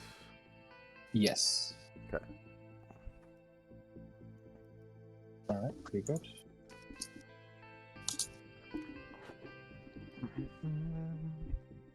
And then Erdrin continues towards Flop and Musashi.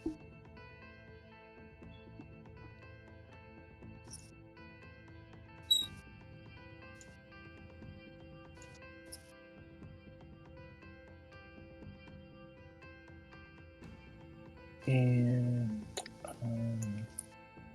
yeah, we're just listening to Ryer's song. All right. And next up is Tenzi and Company. Tenzi will walk to like the edge of the wall, this wall here, and then he's gonna try to look up the tunnel or whatever towards the ceiling where the hole is, Yeah. and detect magic in that direction. Okay. So I think detect magic goes through like inches of wood. Yes. So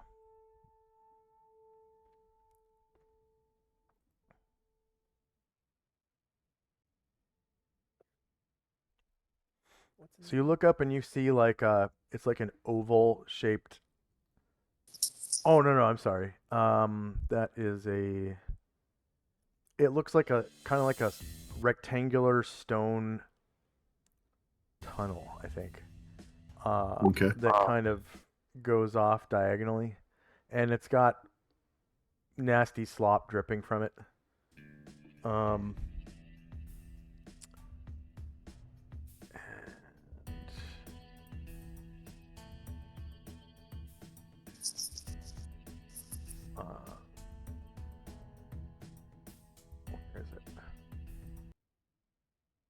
Where is it? Okay. I think I have found it. Okay. And you detect magic kind of through.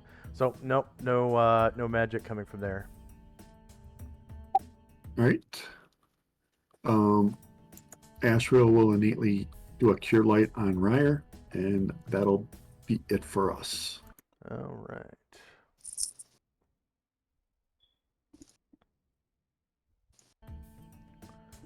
So Ashriel.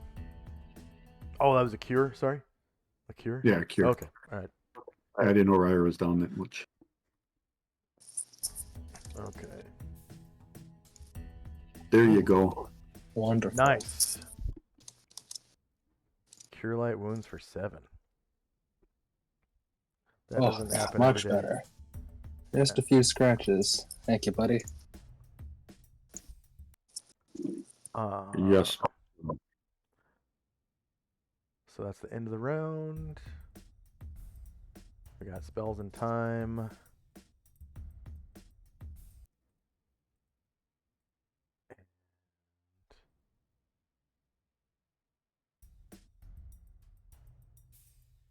Ryer's rally has almost taken effect. Next up is Flop and Musashi. So Musashi is going to, stick the grapple into the ground and try to climb again. It's a pretty decent percentage chance, 60%. So it's got to happen one of these days. Let's see, thief skill, climb walls. So rope and wall, and then splint, and then slightly slippery, and then plus 10% for rope use. And he makes it down. Yay! Third time's the charm. Third time's the charm. And now Flop can roll his tumbling check. You unhook the grapple or whatever, and now Musashi has the grapple and the rope. Now you can roll your tumbling.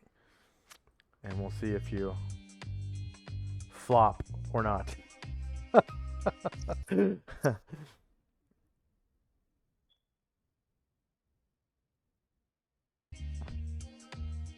Either way, you splash down. I think the candle will probably go out if you fail this, because you'll land prone, essentially. It's like a belly flop.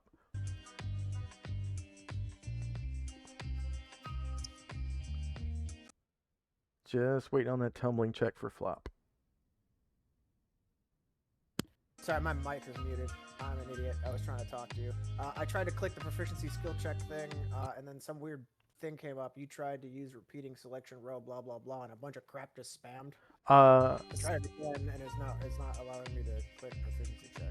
All right, click on your token. Oh, it's because it's because it got all weirded out when you moved it. I think. Yeah, No, still not. click on your token. It's blank. I can't click any of my proficiencies. So go ahead and click. Might be the Feeling candle. that on the candle. Yeah. Yeah, go ahead and click on your token. Just close that window. Click on your token. I've Did done you- that like 3 times. Okay. It's not- Go ahead and click on your token, and then now click on checks at the top. Okay. And then click on thief skills. I'm aware of all of what you're saying. I'm trying to explain to you that it wasn't that was the problem. It was coming up blank when I was clicking on it. I actually had to click the character sheet off and close it a couple of times, and now it's doing it again. I wasn't me clicking the character. I didn't have the candle selected or any of that stuff. It was just coming up blank or something. It was, Are you able to roll the proficiency check? Yes, now I am able to. I had to open and close my character sheet a couple times before it actually changed it. Yay! Okay, so your candle doesn't go out, and you're down in the water with Musashi. So now, let's see, Musashi can spend a half move to pick you up. That would encumber him to 8. And he used, 4 squares to get down there. So 8 times 2 is 16 minus 2. Well, cut in half is 8, and then minus 2 is 6. So he can move 6 squares through the water with you. Probably further than my short ass can in that deep water.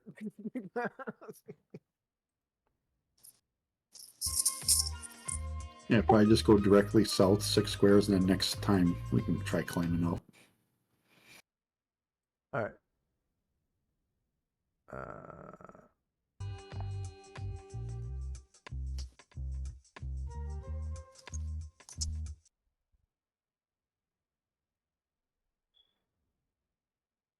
Let's see, he was right here.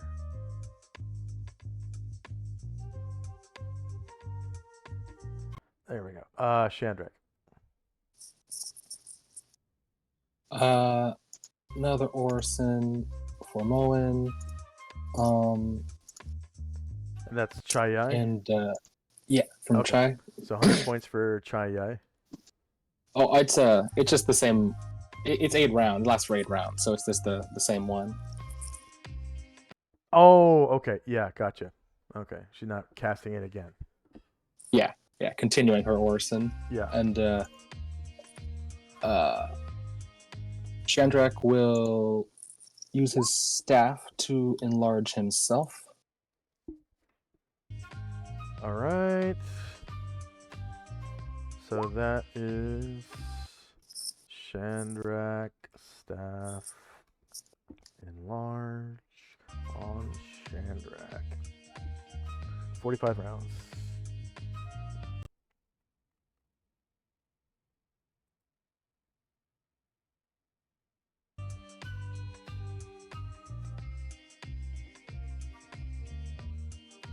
All right. Anything else for Chandrak and company? Yeah, Erdrin will continue moving and stop at the south wall. And that'll be all for me. All right. And Tenzi and company.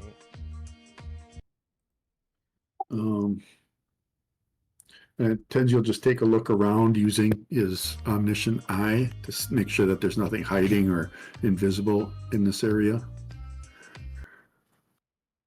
Nothing. No, nothing you can see around here. Okay. So that'll be it for him. Ashriel will cast Aid on Zalmond. Zalmond just can stay there, and Musashi will move with Flop, try to climb up next time. Okay. So end of round, I'm going to sort the tracker again because there's a new spell.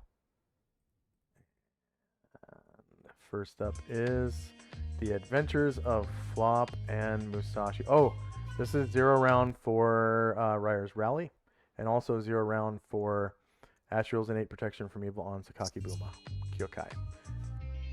And, yep, Flop and Musashi.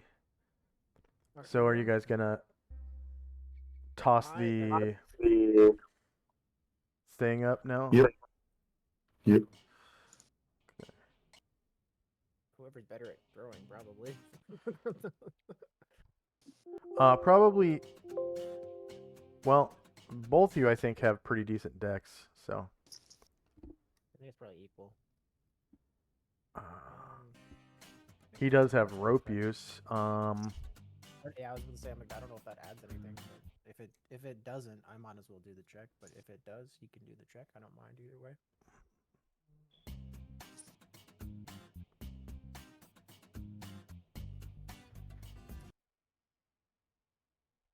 I'm not sure who's Yeah. playing the character. Whoever. Yeah, with rope use, you can like lasso stuff in that. But again, that's with rope. I don't know if you're allowed to do that. I mean, you can make a pretty good lasso with a grapple on your rope. But I will admit, I don't Okay. really know much about rope use in my real life, so I don't know. I'm not good with knots.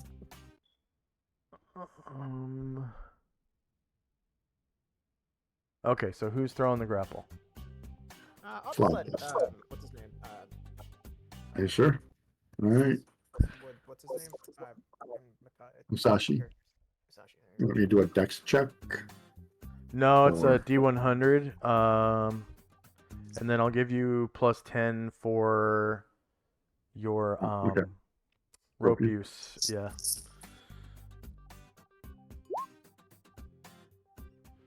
Six. No, go ahead and re-roll that as a D100 +10. Okay.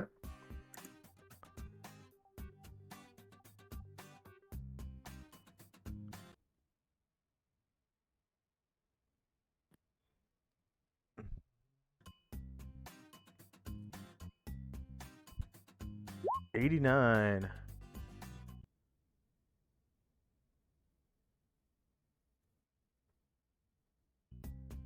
You just Why? gave me the fucking hook.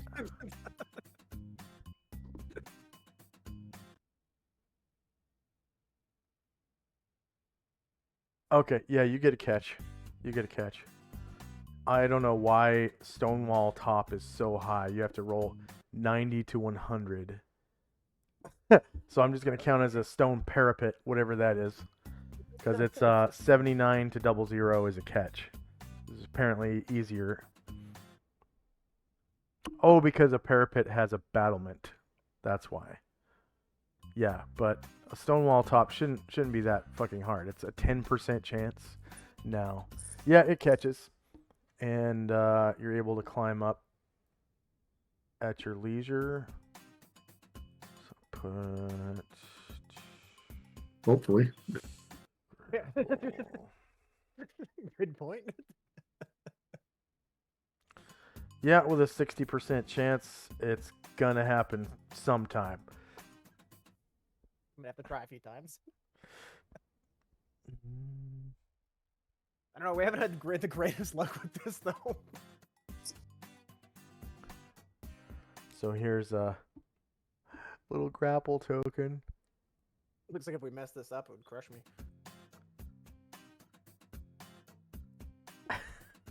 We're like, where did Flop pull that grapple hook from? It only shows. I think I once found I once found one that had just a straight rope and a grapple, but oh well.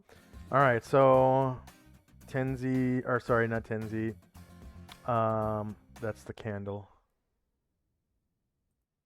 Musashi is gonna try to climb up that motherfucker. So checks, and he gets see thief skill, climb walls. So now it's rope and wall again, and splint mail, and it's slightly slippery, and gets +10 for climbing the rope, and he doesn't make it. Watch out below. Well, he doesn't fall, so because you rolled 72, then the target number is 60 or lower. If you roll 96 to 00, then you fall. But he didn't even climb 10 feet up yet, so it's like moot. But Flop can try now if he wants to. I mean, I would like to try. yeah. So climb walls, rope and wall. You're wearing no armor, slightly slippery, and you don't get to +10 for rope use, but you're a thief, so climbing for you is way easier than for Musashi. And you get up. I was gonna say I have leather armor if that makes a difference. Leather or no armor is the same category. Okay, cool. Just making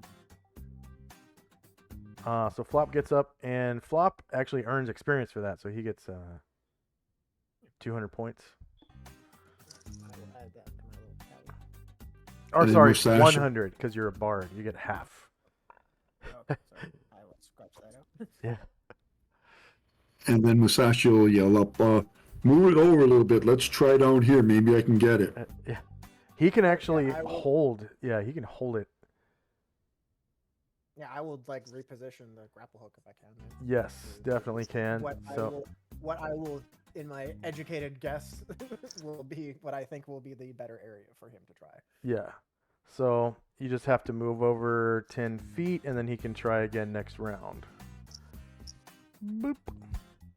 We'll get him up. All right. Shandrak and Company. Another point of Orison for Moen.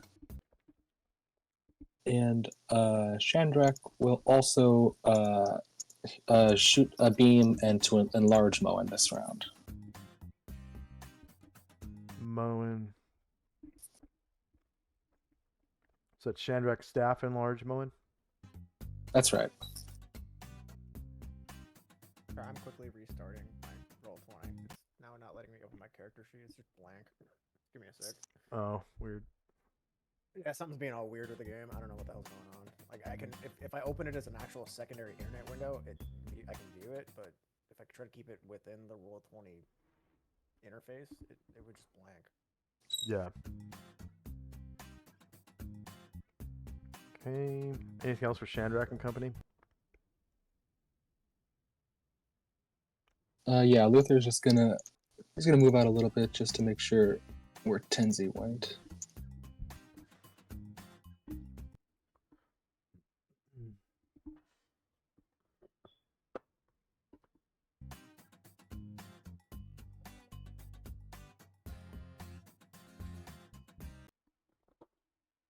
Can Ashriel create objects? Maybe Solynod can. Tenzi Limited can. objects. Tenzi can too, also. Somewhat limited, but he can create stuff. So you can just create a staircase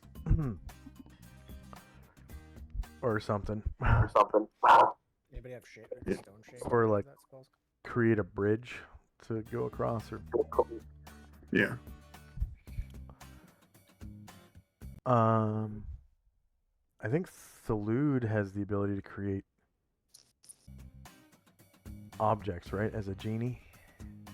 Yeah, but it's like I'd have to double check, but it's I don't know if there's any degree of creativity. It's like pillows, I think. Oh, Is anybody a druid class? Because if I'm not mistaken, they get the stone shape, right? yeah, but I don't think she has that memorized. I'm not sure if she's high enough level to memorize that too. I have no idea. I'm still learning everybody's character. Yeah, Chai Yai is a druid. Sorry. Is that everything Ask. for Shandrak? Sorry. Yeah, yeah. I think Thalud is either this round or next round, finishing up his whirlwind. But yeah, that's all from me. Okay. And next up is Tenzi. Then just gonna head back to the others.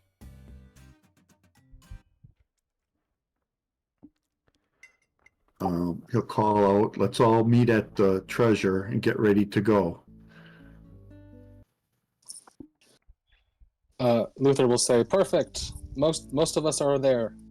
Working on it.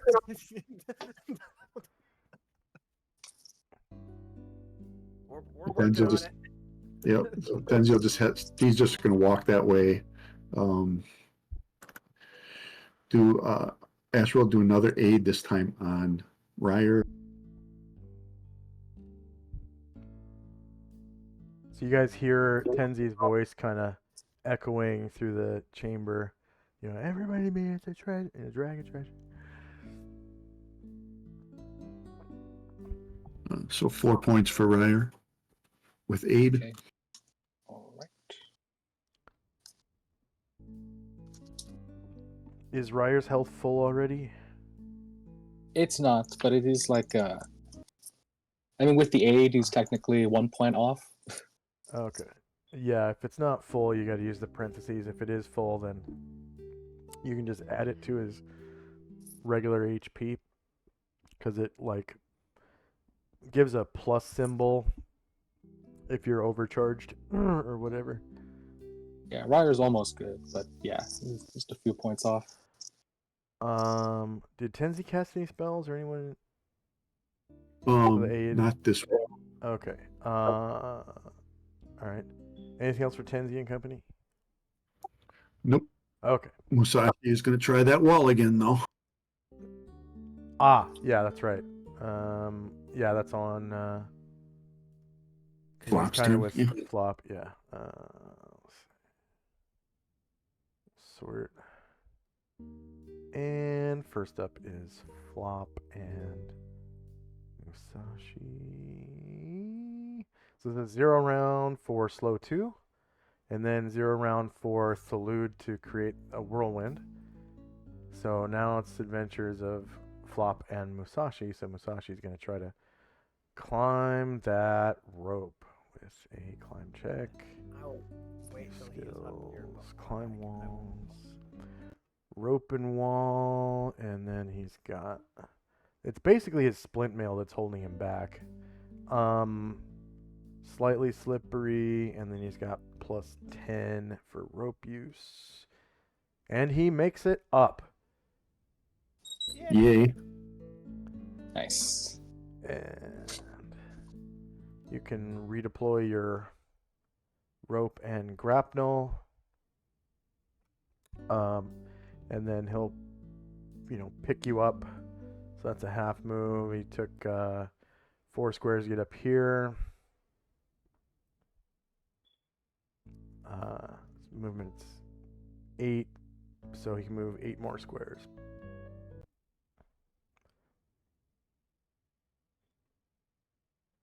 And 6, 7, 8. And we'll Get just about- head that way. Yeah.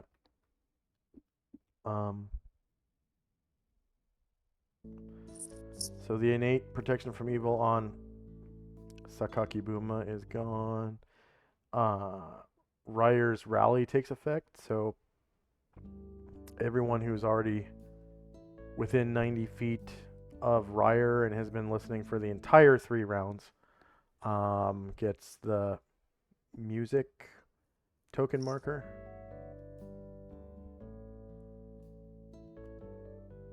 So that's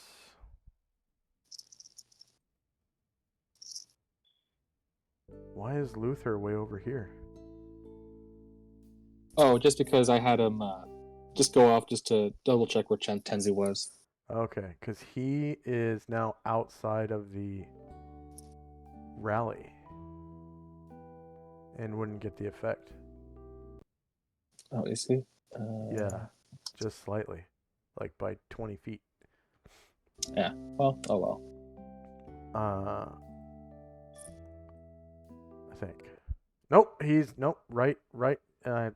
Exactly on the line. Okay, that's fine. All right, Shandrak and company. Okay. Seeing Musashi and the newcomer make a cross, Erdrin will switch to just trying to jog back around the other side of the chamber.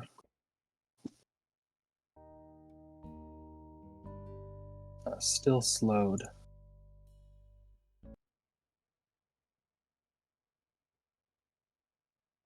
And another point for Moen. Second to last round on that.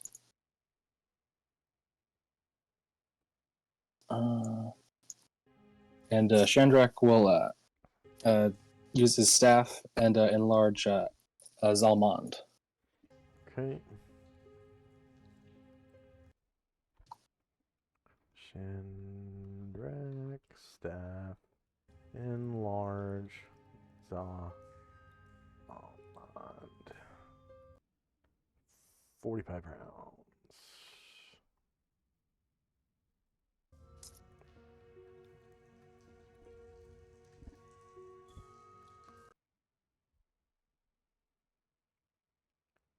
Anything else for Shandrak and company? Yeah, Shandrak is going to cast.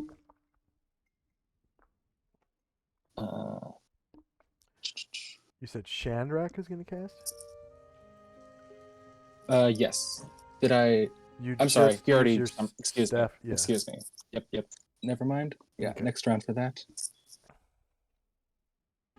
Anything else? Yeah. So that's all for me. Okay. Tenzi and company. Oh,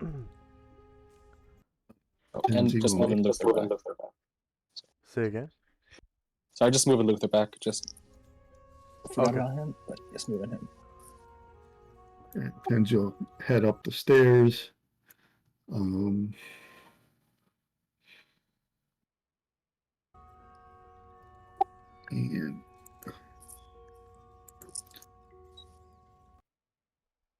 I guess that'll be it for us.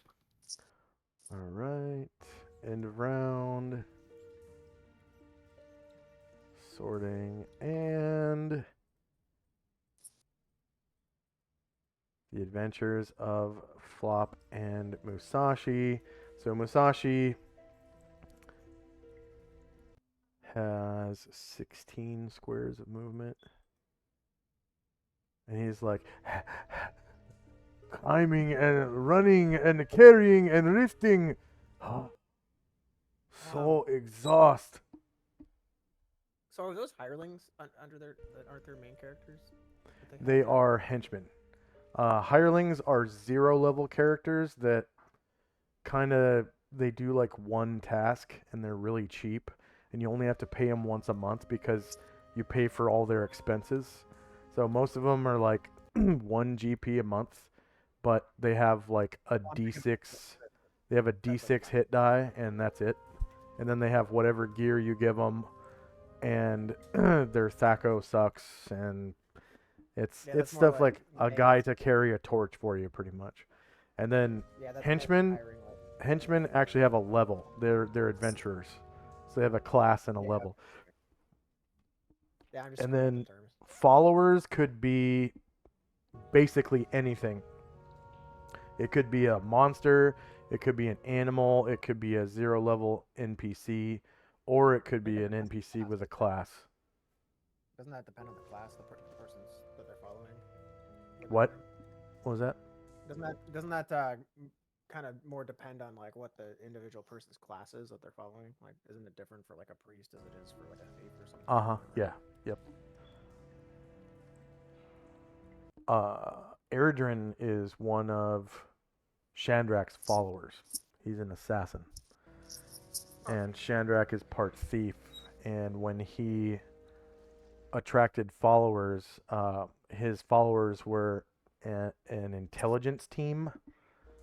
So there's 2 investigators. There's like a bunch of spies, and then there's like 1 or 2 assassins, and then 5 or 6 thugs that act as security force for his intelligence team.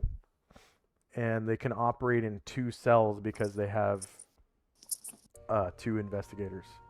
And I think he currently has 1 cell operating in Adria, in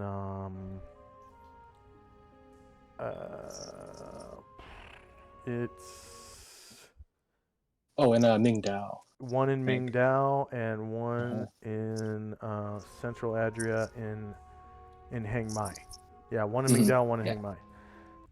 And then but he has safe houses like all over the place.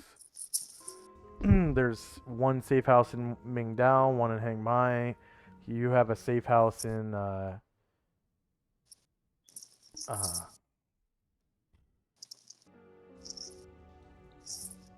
you have 1 in Panoplia in Irvia City, I think. And then Yeah, and then one with the pirates. yeah, you don't have a safe house there, right? Or do you? Yeah, I bought a little building. Okay, yeah, you bought a safe house. So that's in Aquabelia. Yeah. He has a safe house in Aquabelia. And houses are, I mean, a small house, I sell them for about 200 gold in town. And then there's like a yearly tax or whatever for homeowners in a city. It's like, maybe 10%, so another 20 gold per year. So it's pretty cheap to buy a house in a city for an adventurer. Adventurers are rich. They're rich as fuck. So, anything else for flop? I think we're good. Okay. We get to the party. Yeah. And Solynod's Whirlwind pops up, so that is a... Oh, man. I made a thing for that, too, and I just... Let's see, what's a Whirlwind? Genie Whirlwind, or...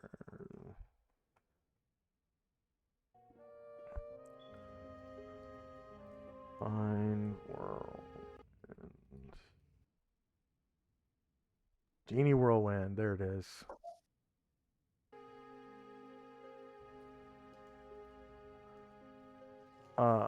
So this Whirlwind pops up, and he can ride it, I think. Mm-hmm. Yeah, which I think he would do. Once per day, the genie can create a whirlwind, which it can ride or even direct at will from a distance. The whirlwind is a cone-shaped spiral measuring up to 10 feet across at its base, 40 feet across at the top, and up to 70 feet in height. The genie chooses the dimensions. So it's kind of, amorphous. He can squeeze it or, lengthen it at will. Its maximum speed is 18 with maneuverability class A. The whirlwind's base must touch water or a solid surface or it will dissolve. It takes a full turn for the whirlwind to form or dissolve. During that time, the whirlwind inflicts no damage and has no other effect. The whirlwind lasts as long as the genie concentrates on it, moving at the creature's whim. If the whirlwind strikes a non-aerial creature with fewer than 2 hit dice, the creature must make a saving throw versus breath weapon for each round of contact with the whirlwind or be swept off its feet, battered, and killed. Wow. Hardier beings as well as aerial or airborne creatures take 2d6 points of damage per round of contact with the whirlwind.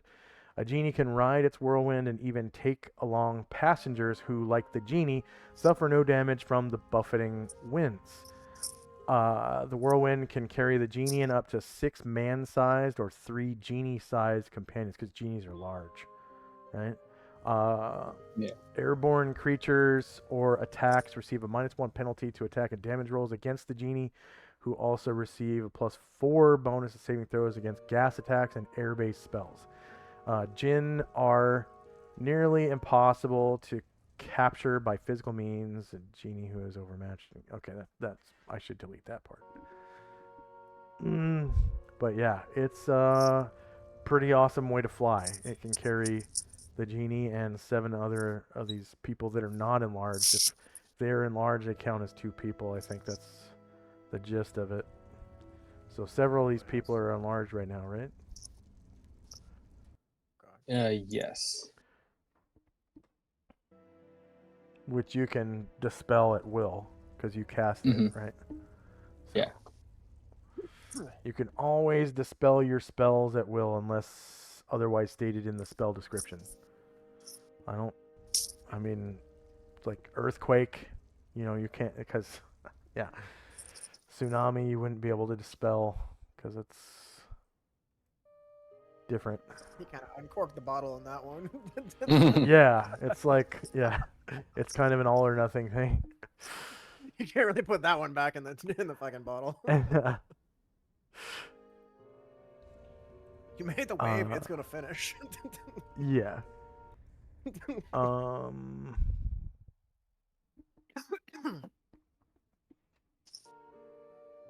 Okay.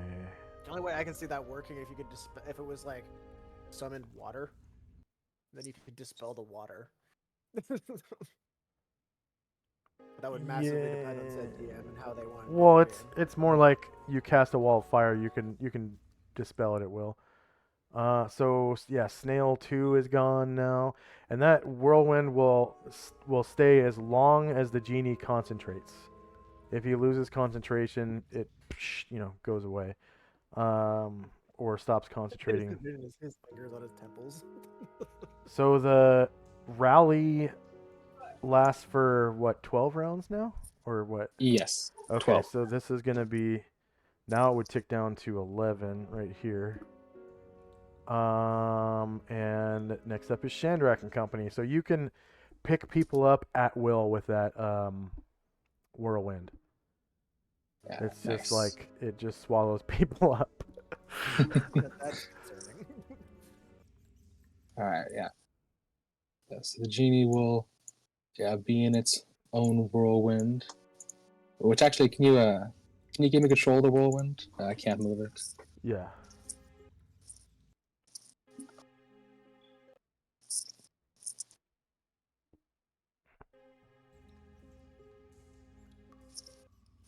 Shandrak. And save. And now you should be able to use it. Move it. Perfect. Okay. All right. And then Mullen will start to head towards the group. And oh yeah, Erdrin, now not slowed, continues jogging around.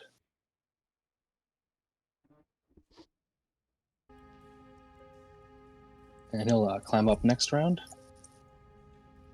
And Shandrak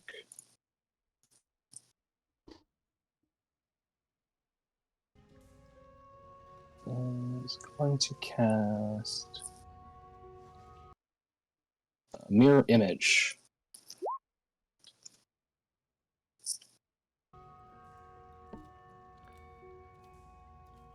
Okay. Looks like 6 mirror images appear around Shandrak, and you can give him that target token marker thing. I can't remember what exact. I think it's for aiming. You can put a 6 on it. And then that lasts for 30 rounds. Actually, and does that have a cap on it? Because I think it should be more than that at my level. I feel like it's capped at 10.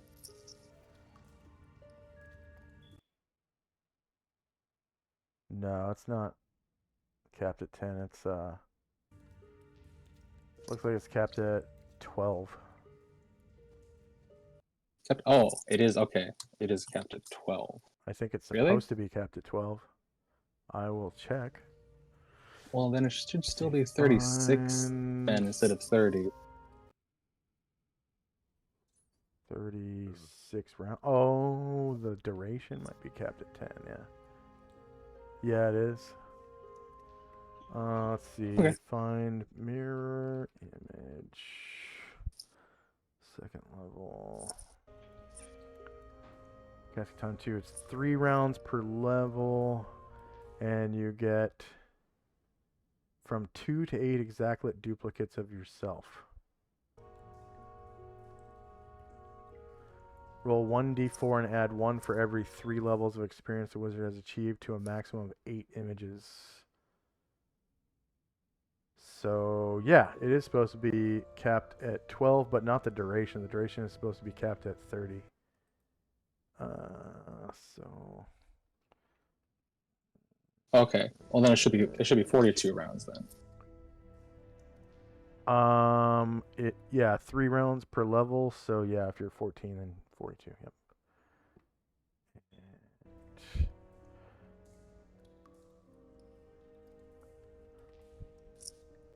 There we go.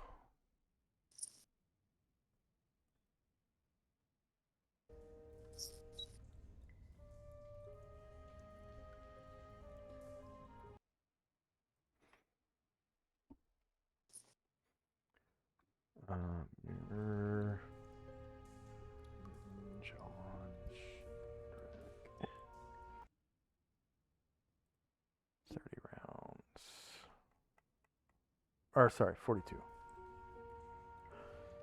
Negative 42 rounds. There we go. All right. So 6 copies of Shandrak appear, and they are kind of like walking around each other in like a crowd.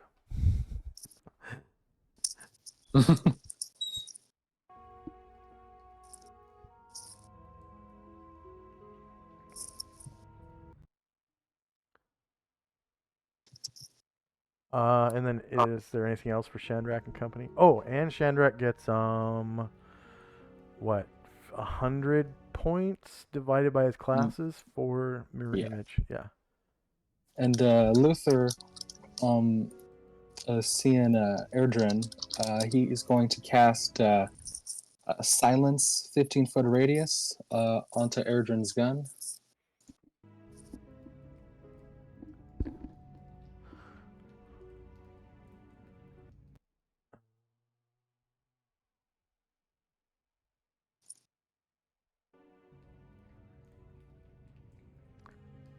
So that one you cast in an area. I mean, you can cast it on his gun, but it's not going to move with his gun, I think. Yeah, as long as he's holding the object, it'll move with him. 15-foot radius.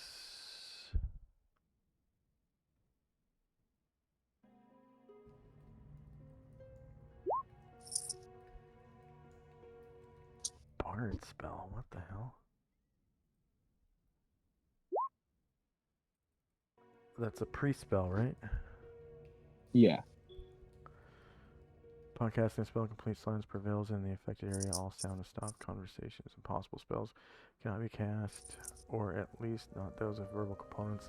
If the optional component roll is used and no noise whatsoever issues from or enters the area, the spell can be cast into the air or upon an object, but the effect is stationary unless cast on mobile object or creature. Okay, it is mobile. Yeah, spell lasts 2 rounds for each level of experience of the priest. Very nice. So 20 rounds from St. Luther. Luther cast silence 15-foot radius on Erdrin's rifle.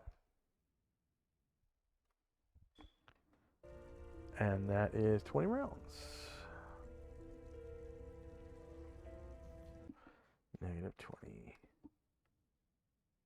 That is highly awesome. All right. Anything else for... Oh, and he gets 200 points for casting silence. 15-foot radius. Luther. Yep, that'll does. be all for me. Okay, and then Tenzi.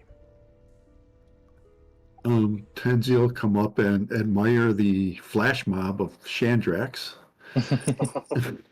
And see, I'll get over here. And then he'll ask, will you be ready soon? Should I get ready to do a dimensional fold? Yeah, give me yeah, I'd like to cast just a couple more. If we're gonna go into the heart of it, I'd like to cast a couple more spells. And I don't see Musashi yet either. He needs to catch up. All right, let me know when you're ready. And that'll be it for him. This is gonna be Ashrael. awesome. Oh, it's gonna be so cool. Sorry to interrupt. I'm No just really worries. giddy. Yeah. Ashrael's going to cast Find Snares and Pits Okay. on himself. Ashriel. That's innately cast, or from a spell slot. From a spell slot. Okay. I forgot what level it is for. It's like 1 or 2. I think it might be 2. One. It might be 2. I got it. 1, yeah. Was it level 2? Level 1. Level 1. Okay.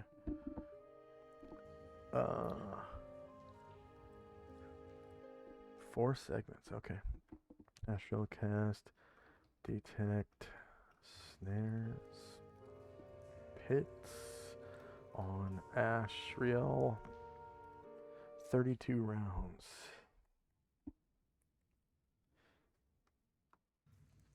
Okay. Anything else for Tenzi and company? Nope. Okay. So end of round, and let's take another 3-minute break.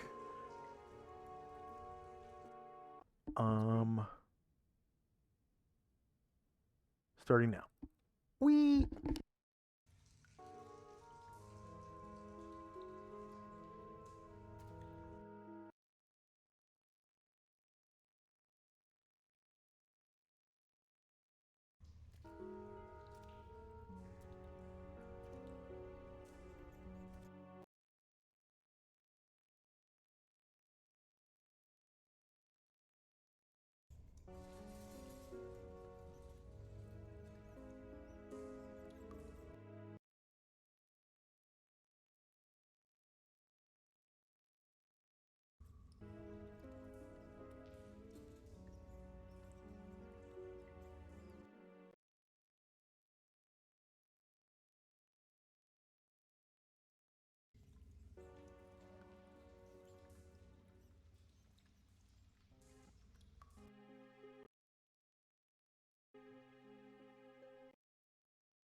Is there like a clock I can see? We actually know when the 3 minutes is up.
see, I'm gonna resort.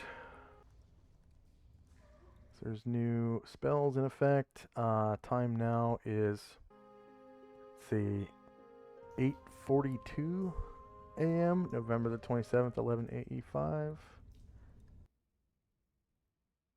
And we got a bunch of spells in effect now.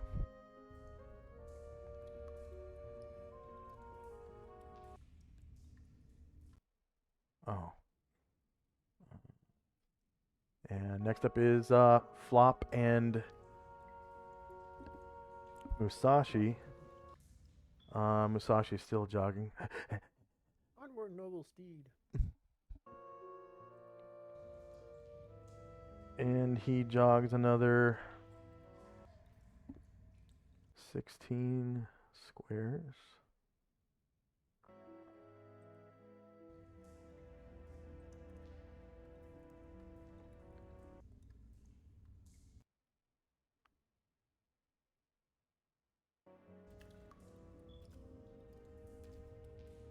I'll have to buy him a beer, whatever the local booze is around here. Sake, yeah. Shandrak I'm and not sure Company. what that is yet. Erdrin will climb up this wall here, north of the group. But did they ever have beer in that culture back then? Because I know they could make it out of rice. I've had rice-based beer before. It's actually really good. I don't think so. It's kind of like tea, sake, water. Well, I mean, yeah. I'm legitimately curious. I don't know much about their history, to be honest. Yeah, I Not much don't. about I don't think they did. I think beer is kind of a European thing. I think Yeah. there's beers historically from Africa too. There's African beers, but it's different. It's like made from what was it? There's some kind of fruit. And it's like it's actually harmful. Like the alcohol it's like wood. It makes wood alcohol, and it can make you go blind and shit. But people don't it's give a probably got fuck. that weird pH. Yeah, because there's certain things that, like, if the pH level is really fucked, they can make it go blind. No, it's because it's a wood alcohol. So They're I just don't making it out of a see tree. where Airdrin is. I can He's north see. of the group. He's kind of north of the bridge. Okay. He's not hiding. He's Oh yeah, that's a 30-foot climb. Okay. But he's not slowed no more. So that's full. That's a 12 squares, and if he makes it all the way to the top, he'll have 12 more squares of movement. So checks, deep skills, climb walls, vertical wall, and he's wearing leather, right? Yeah. So that's the same as not wearing armor at all. And then he's not in the water, so it's dry conditions, and he's not using any tools. Okay, he makes it up 10 feet. Vertical wall, leather, dry. Another 10 feet.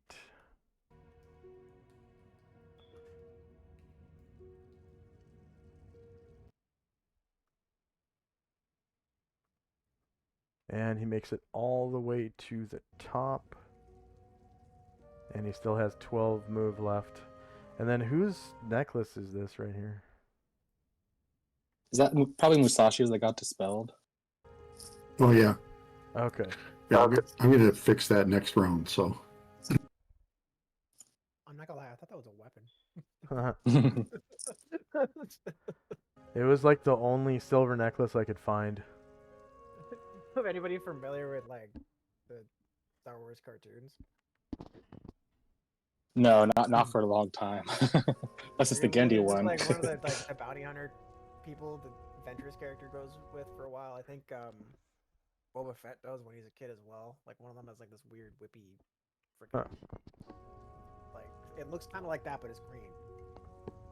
Or it looks like Ivy's sword from Soul Calibur, but it's like not. Oh, a okay, sword. yeah. She wears it like a boa kind of thing. Or That's cool. That's what those fuzzy, like, feathery things are called, right? That, like, mostly drag queens use. Oh yeah, Snake like over your neck. Yeah, it kind of looks like one of those, but like if it was made out of Ivy's sword. Hmm. And that's what that necklace reminds me of. I kept seeing that until you said it was a necklace. It's legitimately what I thought it was for the longest time. Shield? Yes, Chandrak is casting a shield for himself. Okay, so that blocks magic missiles and it gives you an AC bonus. You have the armor spell active right now, right? I do. Mhm. Okay, so it AC 3 against 4 against all other forms of attack. And technically, with my dex, I think I do have better AC than the shield, but the shield, it provides a couple good bonuses. Yeah. And it actually functions like a shield, right? It only blocks from the front like a shield does. Yeah, from the front. So you have your normal mage armor AC from every other direction. Okay. So you're gonna have to give yourself a shieldless, like your shieldless AC doesn't move, but during the effect of this spell, your AC against AC 3 against small device propelled missiles is 3, and then AC 4 against all other forms of attack. So that's including melee. So your regular AC line should be 4, and then missile attacks, you're just gonna have to remember that they get a -1 to hit you, essentially. Okay.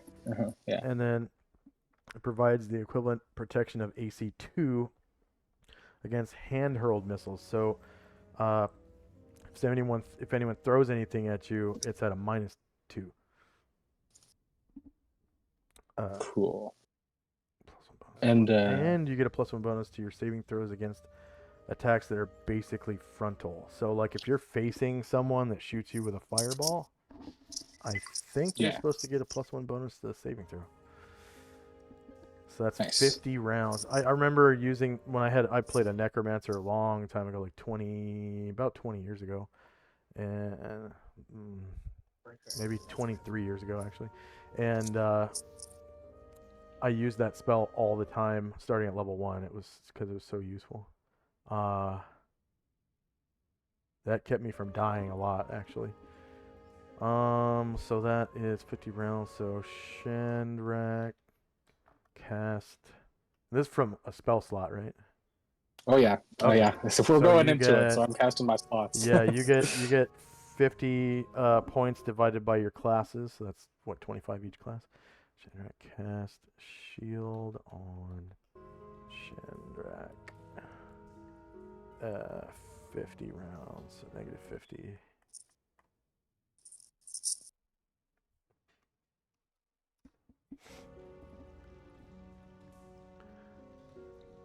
And you changed your AC to 4, right? Yes. I don't see your token. Well, my token is. Oh, there it is. Yeah. Okay. Oh, you're okay.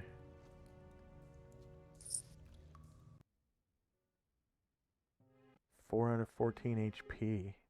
So that's not.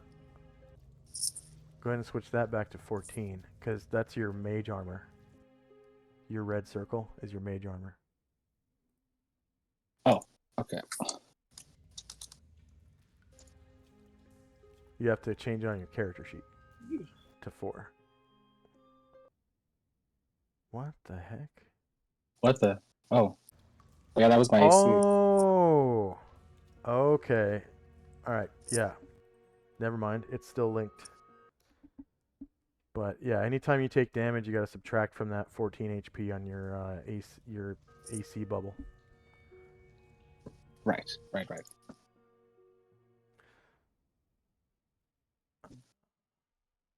Actually, I think that's.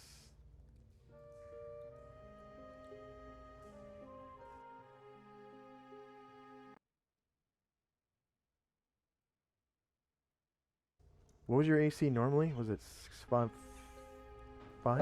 2. Oh, normally 6 it's with 2. mage armor, and yeah, 2 with dex. Okay. Then your AC didn't change at all. Wow.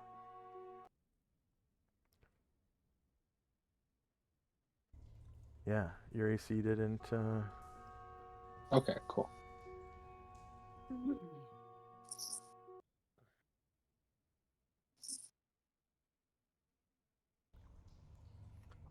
Oh wait, no. Yeah, your base AC is now 4 instead of 6.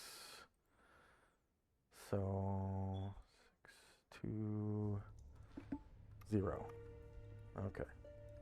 Yeah, your base AC is 0 now, because it is taking the place of your armor spell. Yeah. Okay. And I got the 50 rounds. Okay, good. All right. Next up is Tenzi.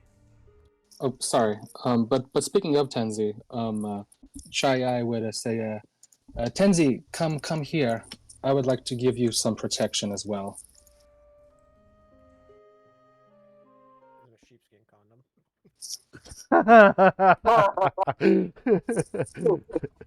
Oh shit. He says, okay, I got one spell I'm going to cast, and then I'll be over there. Okay.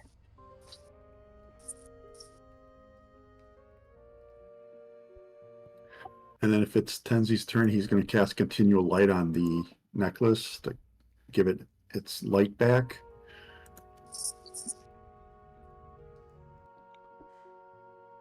What's the range on continual light? I think it's 90 feet or something. I'm Okay. going to roll it right now. And dynamic lighting. Oh, 360 feet. Token emits bright light.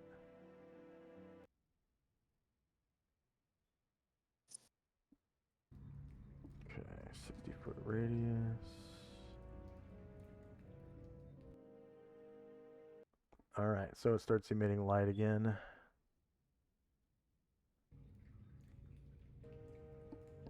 And that was from Tenzi with a slotted spell, right?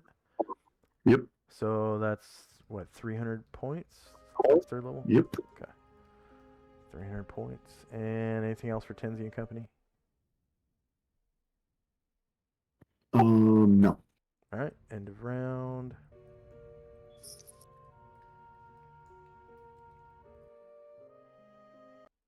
Spells in time. And first up, I think, is Flop. Alright. We were talking about beer before. I just had to wait till my turn to say it, but just out of curiosity, if anybody's curious, beer was introduced to Japan in the 17th century by Dutch traders during the Edo Yeah. Yeah. period. That sounds right. Musashi is not going to carry Flop up the stairs. He's drawing the line there. Yeah, it's a Alright, I'll hop. it's a European thing. So I just figured it would have been English traders would have been my guess. I actually didn't know. So I don't think the English ever made it over to Japan. It was like the Portuguese and Dutch. yeah, They're I forgot first. it was the Dutch to be honest until I read that. Yeah. I should have known that. To be honest, watched that show about it recently. And then is that a half move for Musashi to drop or a set down Flop? Or would it be No, dropping an item is a free action. Right. The English did eventually make it to Japan because before World War II, it was basically an English colony. I mean, there were so many English people living there. Yeah, I don't think it was till Like 200 way years later. Yeah. Yeah, it was like 200 years later because that was about 200 years later that it actually they got their own domestic breweries as well. It's because they opened trade. Is what happened. They opened it. They were opening to foreign trade. I think. Yeah. Yay, Google. But yeah, it's I'll just- invented in Europe, and then the Invented is the right word. Probably stumbled upon.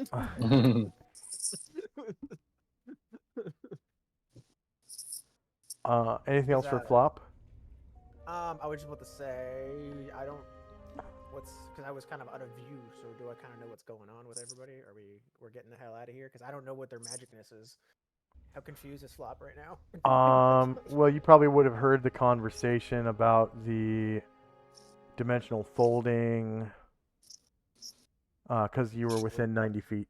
So, More like what Flop know what the hell it is more my question. do you have spellcraft? Let me just double check. I don't.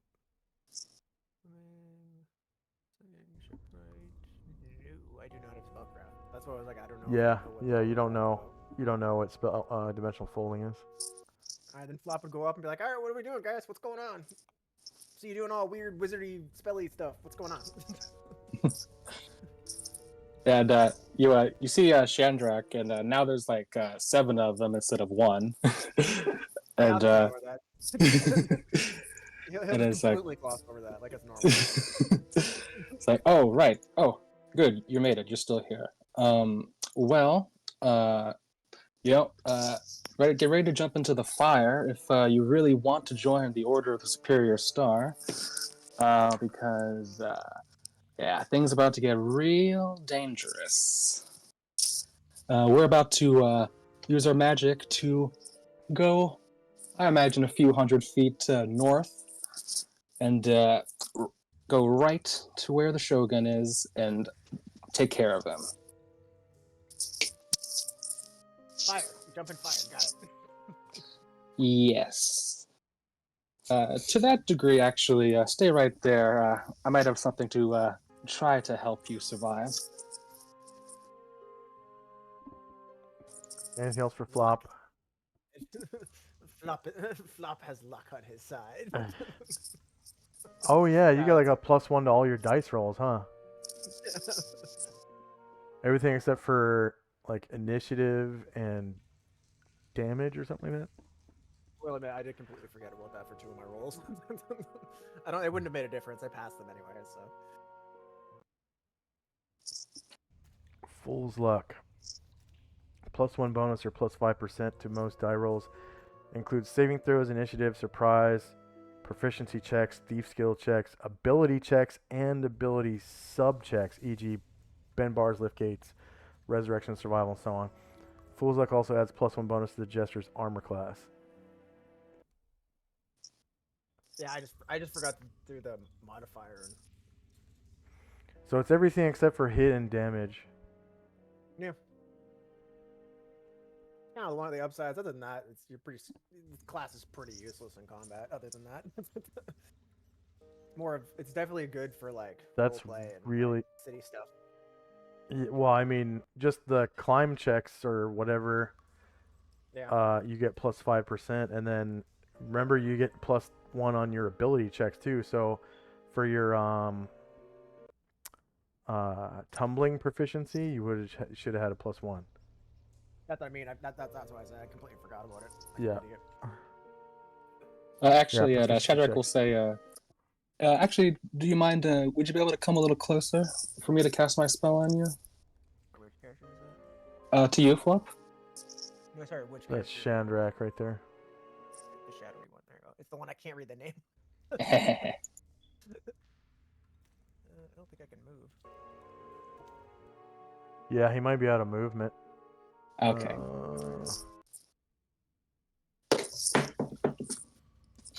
See, you were down here. Yeah, it's not letting me move, so I don't think I ran out. Oh, you might be stuck yeah, on yeah, I the... think you're just stuck in the pillar there. Let me pull you out of it. Okay. They should be able to go 12. There you go. Oh, okay. Thanks. Yeah, you start down here. Yeah, you'd be able to make it to there, or even here. That makes more sense there. I'm short. I probably don't like ledges.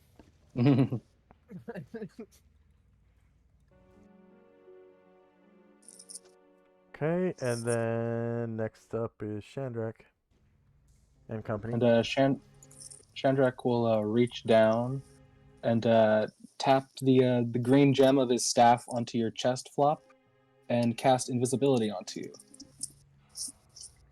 Okay, And that does take a charge from the staff. Shandrak. I'll just kind of be like, interesting. But then he'll like kind of think for a second, like, oh, I'm not the center of attention. Oh, hey, well, you best be careful. You might be invisible, and Shadrach is still talking like he hasn't taken his eyes off you, just even though you're invisible. Yeah, you might be invisible, but that doesn't mean some things might catch your scent. So still keep your wits about you. Okay, so I gotta see. Like, what are wits? Those are the things in your brain that they come up with good ideas every now and again. No, shrug.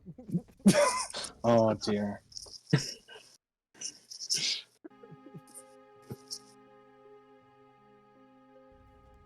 Just a second.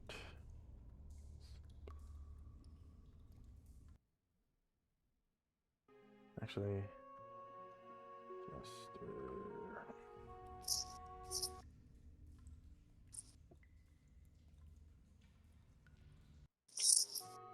and then clear.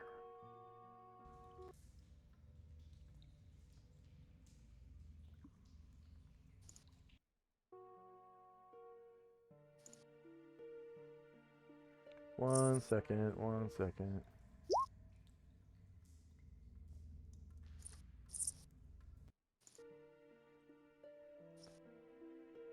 Flip vertical.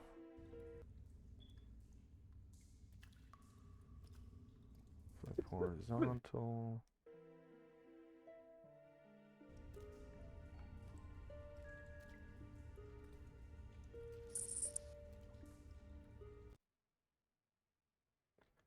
Vision, night vision. 0 feet. And that's flop. HP. Base. Speed. AC.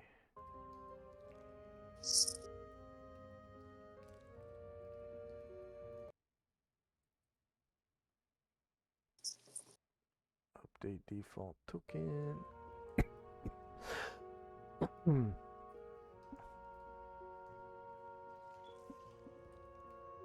All right, so here is your new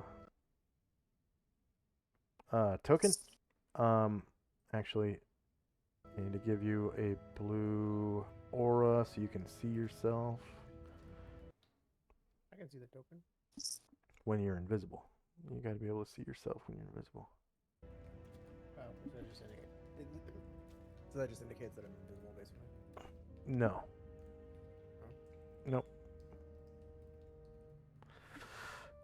Okay, so go ahead and right-click on your token. Yep.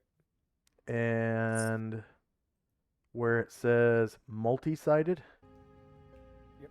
go ahead and hover over multi-sided and then hover over choose side and click it. Okay. And then the second, you're going to use the slider to slide over to the right till you can't see a token, and then hit save or enter or whatever, and it's going to make your token invisible now. Oh, okay. And all you should be able to see is a blue aura and your candle. All right, sweet. Is the candle just hovering? Well, because you're carrying the candle should also be invisible, which I can actually do that right now. Yeah, you can leave it like that, because then I can actually, like, it helps me keep track of where I am. I might not see two circles, like a circle on a circle. Well, I'm going to redo it so that the circles overlap and you'll see like a green circle. Okay, cool. Yeah, as long as I can still see it, okay. Candle. Oops. I've never had to do an invisible candle before. It's interesting. Okay. Figures it comes from the Candle. chaotic jester. Yeah. Candlelight.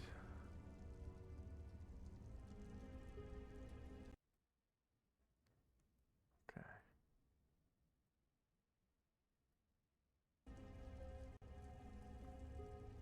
And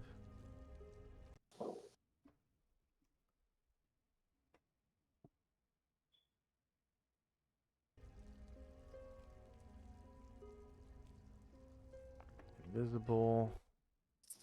Save changes. And token. Okay.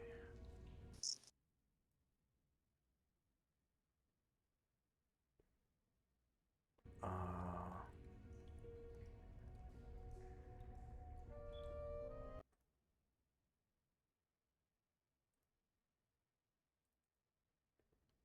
Candlelight is how far?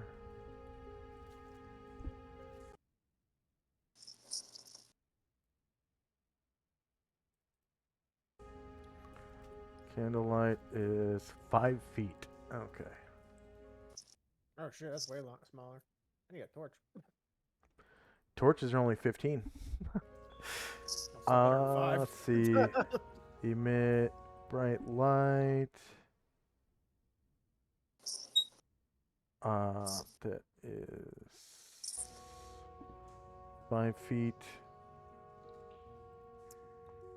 Light color is gold. Save settings.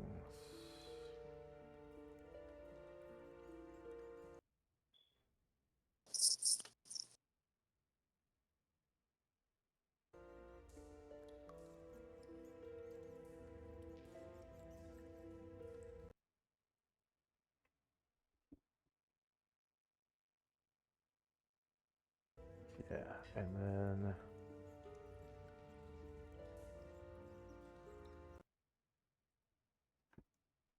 candle.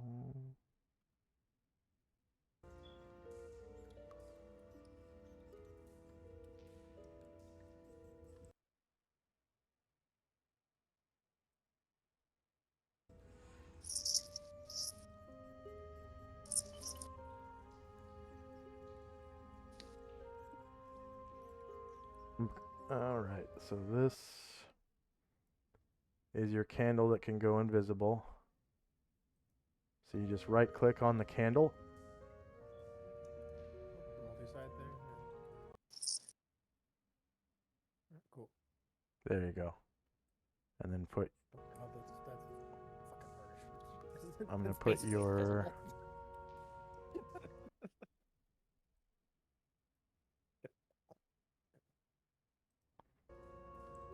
your token to the front. And then the candle should be underneath your token. Cool. All right.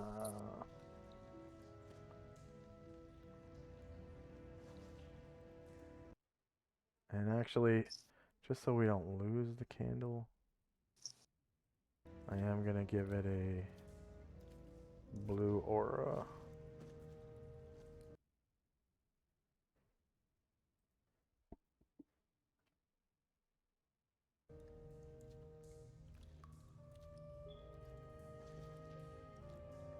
And I think if I unclick edit, I should be the only one that sees it. There we go. Okay. Can you guys see that blue aura right here? Nope. Okay.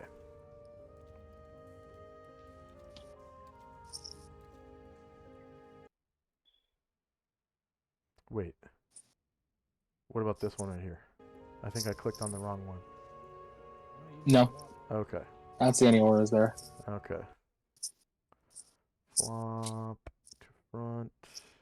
All right, so you got an invisible candle.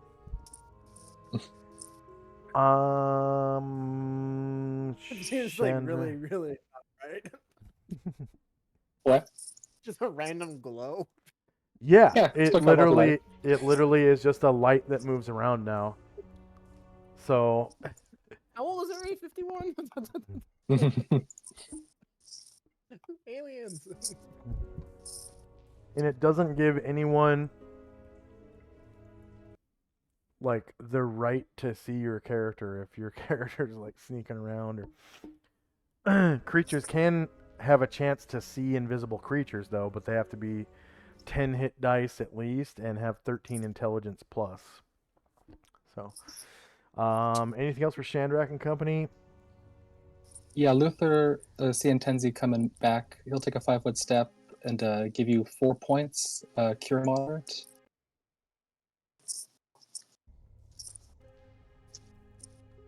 To who? 4 Oh, points Tenzi. for Tenzi from Okay. Luther. Thank you. And And Luther gets what? 100 points for cure? 2. That was a cure 200 moderate. points. Cure moderate, yeah. And Chai, she is going to cast her protection from lightning onto Musashi.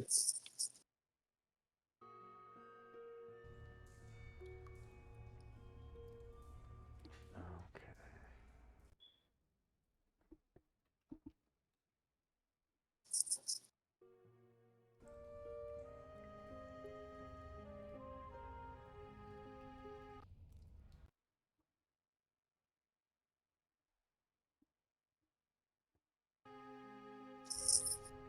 And her protection from lightning. Oh yeah, it was That'll be 100 rounds, right? that was for Luther. It'll be 120 for her. Oh, she's level 12. Okay.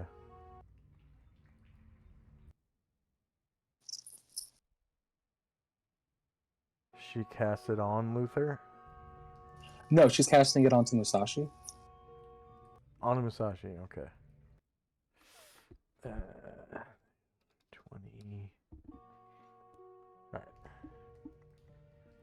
All right. Anything else for Shandrak? Oh, and she gets what 400 points for that. Oh, yeah. That's all for now. Tenzi. And company. Tenzi will start walking over towards Shai, and as he walks by, as Ashriel casts a Cure Serious on him innately, and then he'll end up over there. Oh, that's Erdrin. Yeah. Oh, who? Yeah, that's Erdrin. Chaya, Oh. it's next to I walked Musashi. by it? Okay. Oh, here. Okay. So Cure Serious. Yeah, they're both green.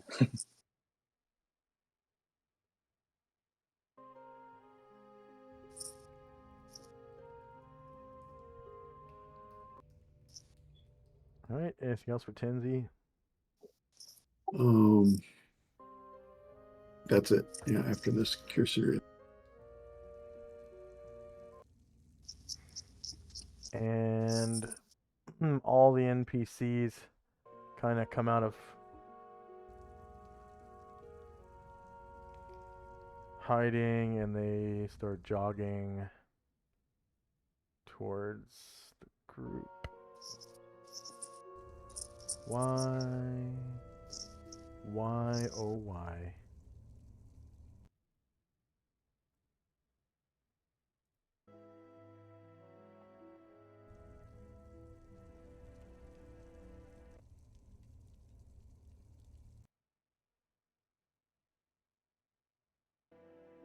There.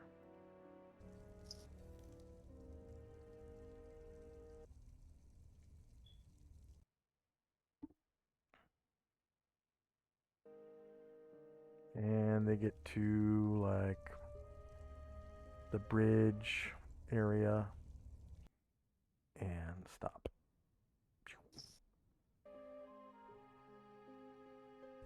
Okay, end of round.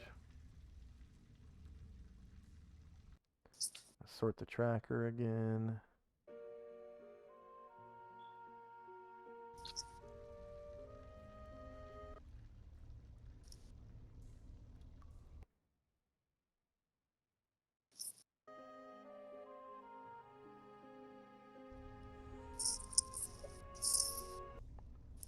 And first up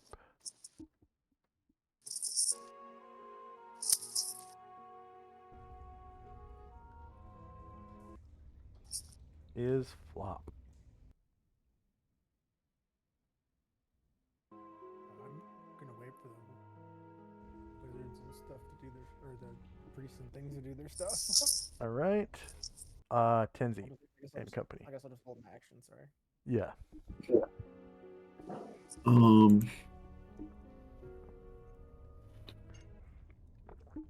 I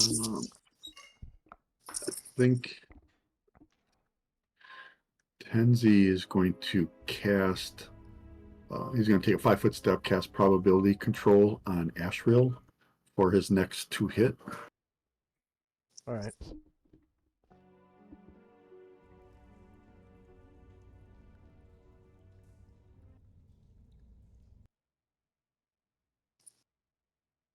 Nice.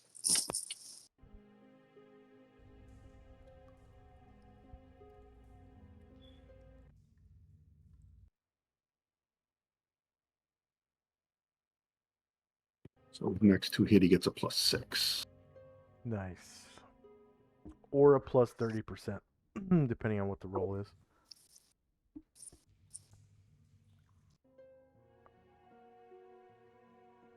I think that'll be it for us this turn. Okay.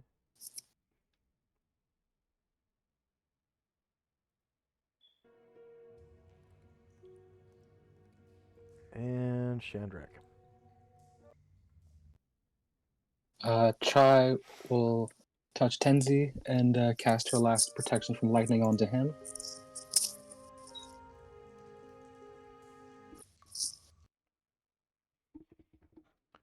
So Chai casts protection from lightning on Tenzi.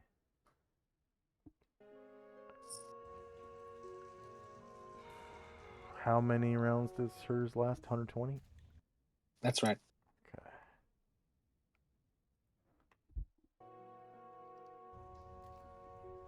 And Chandrak enlarges Airdran. Airdran. Chandrak staff enlarge Airdran. It's gonna try to come around and hide amongst the gold.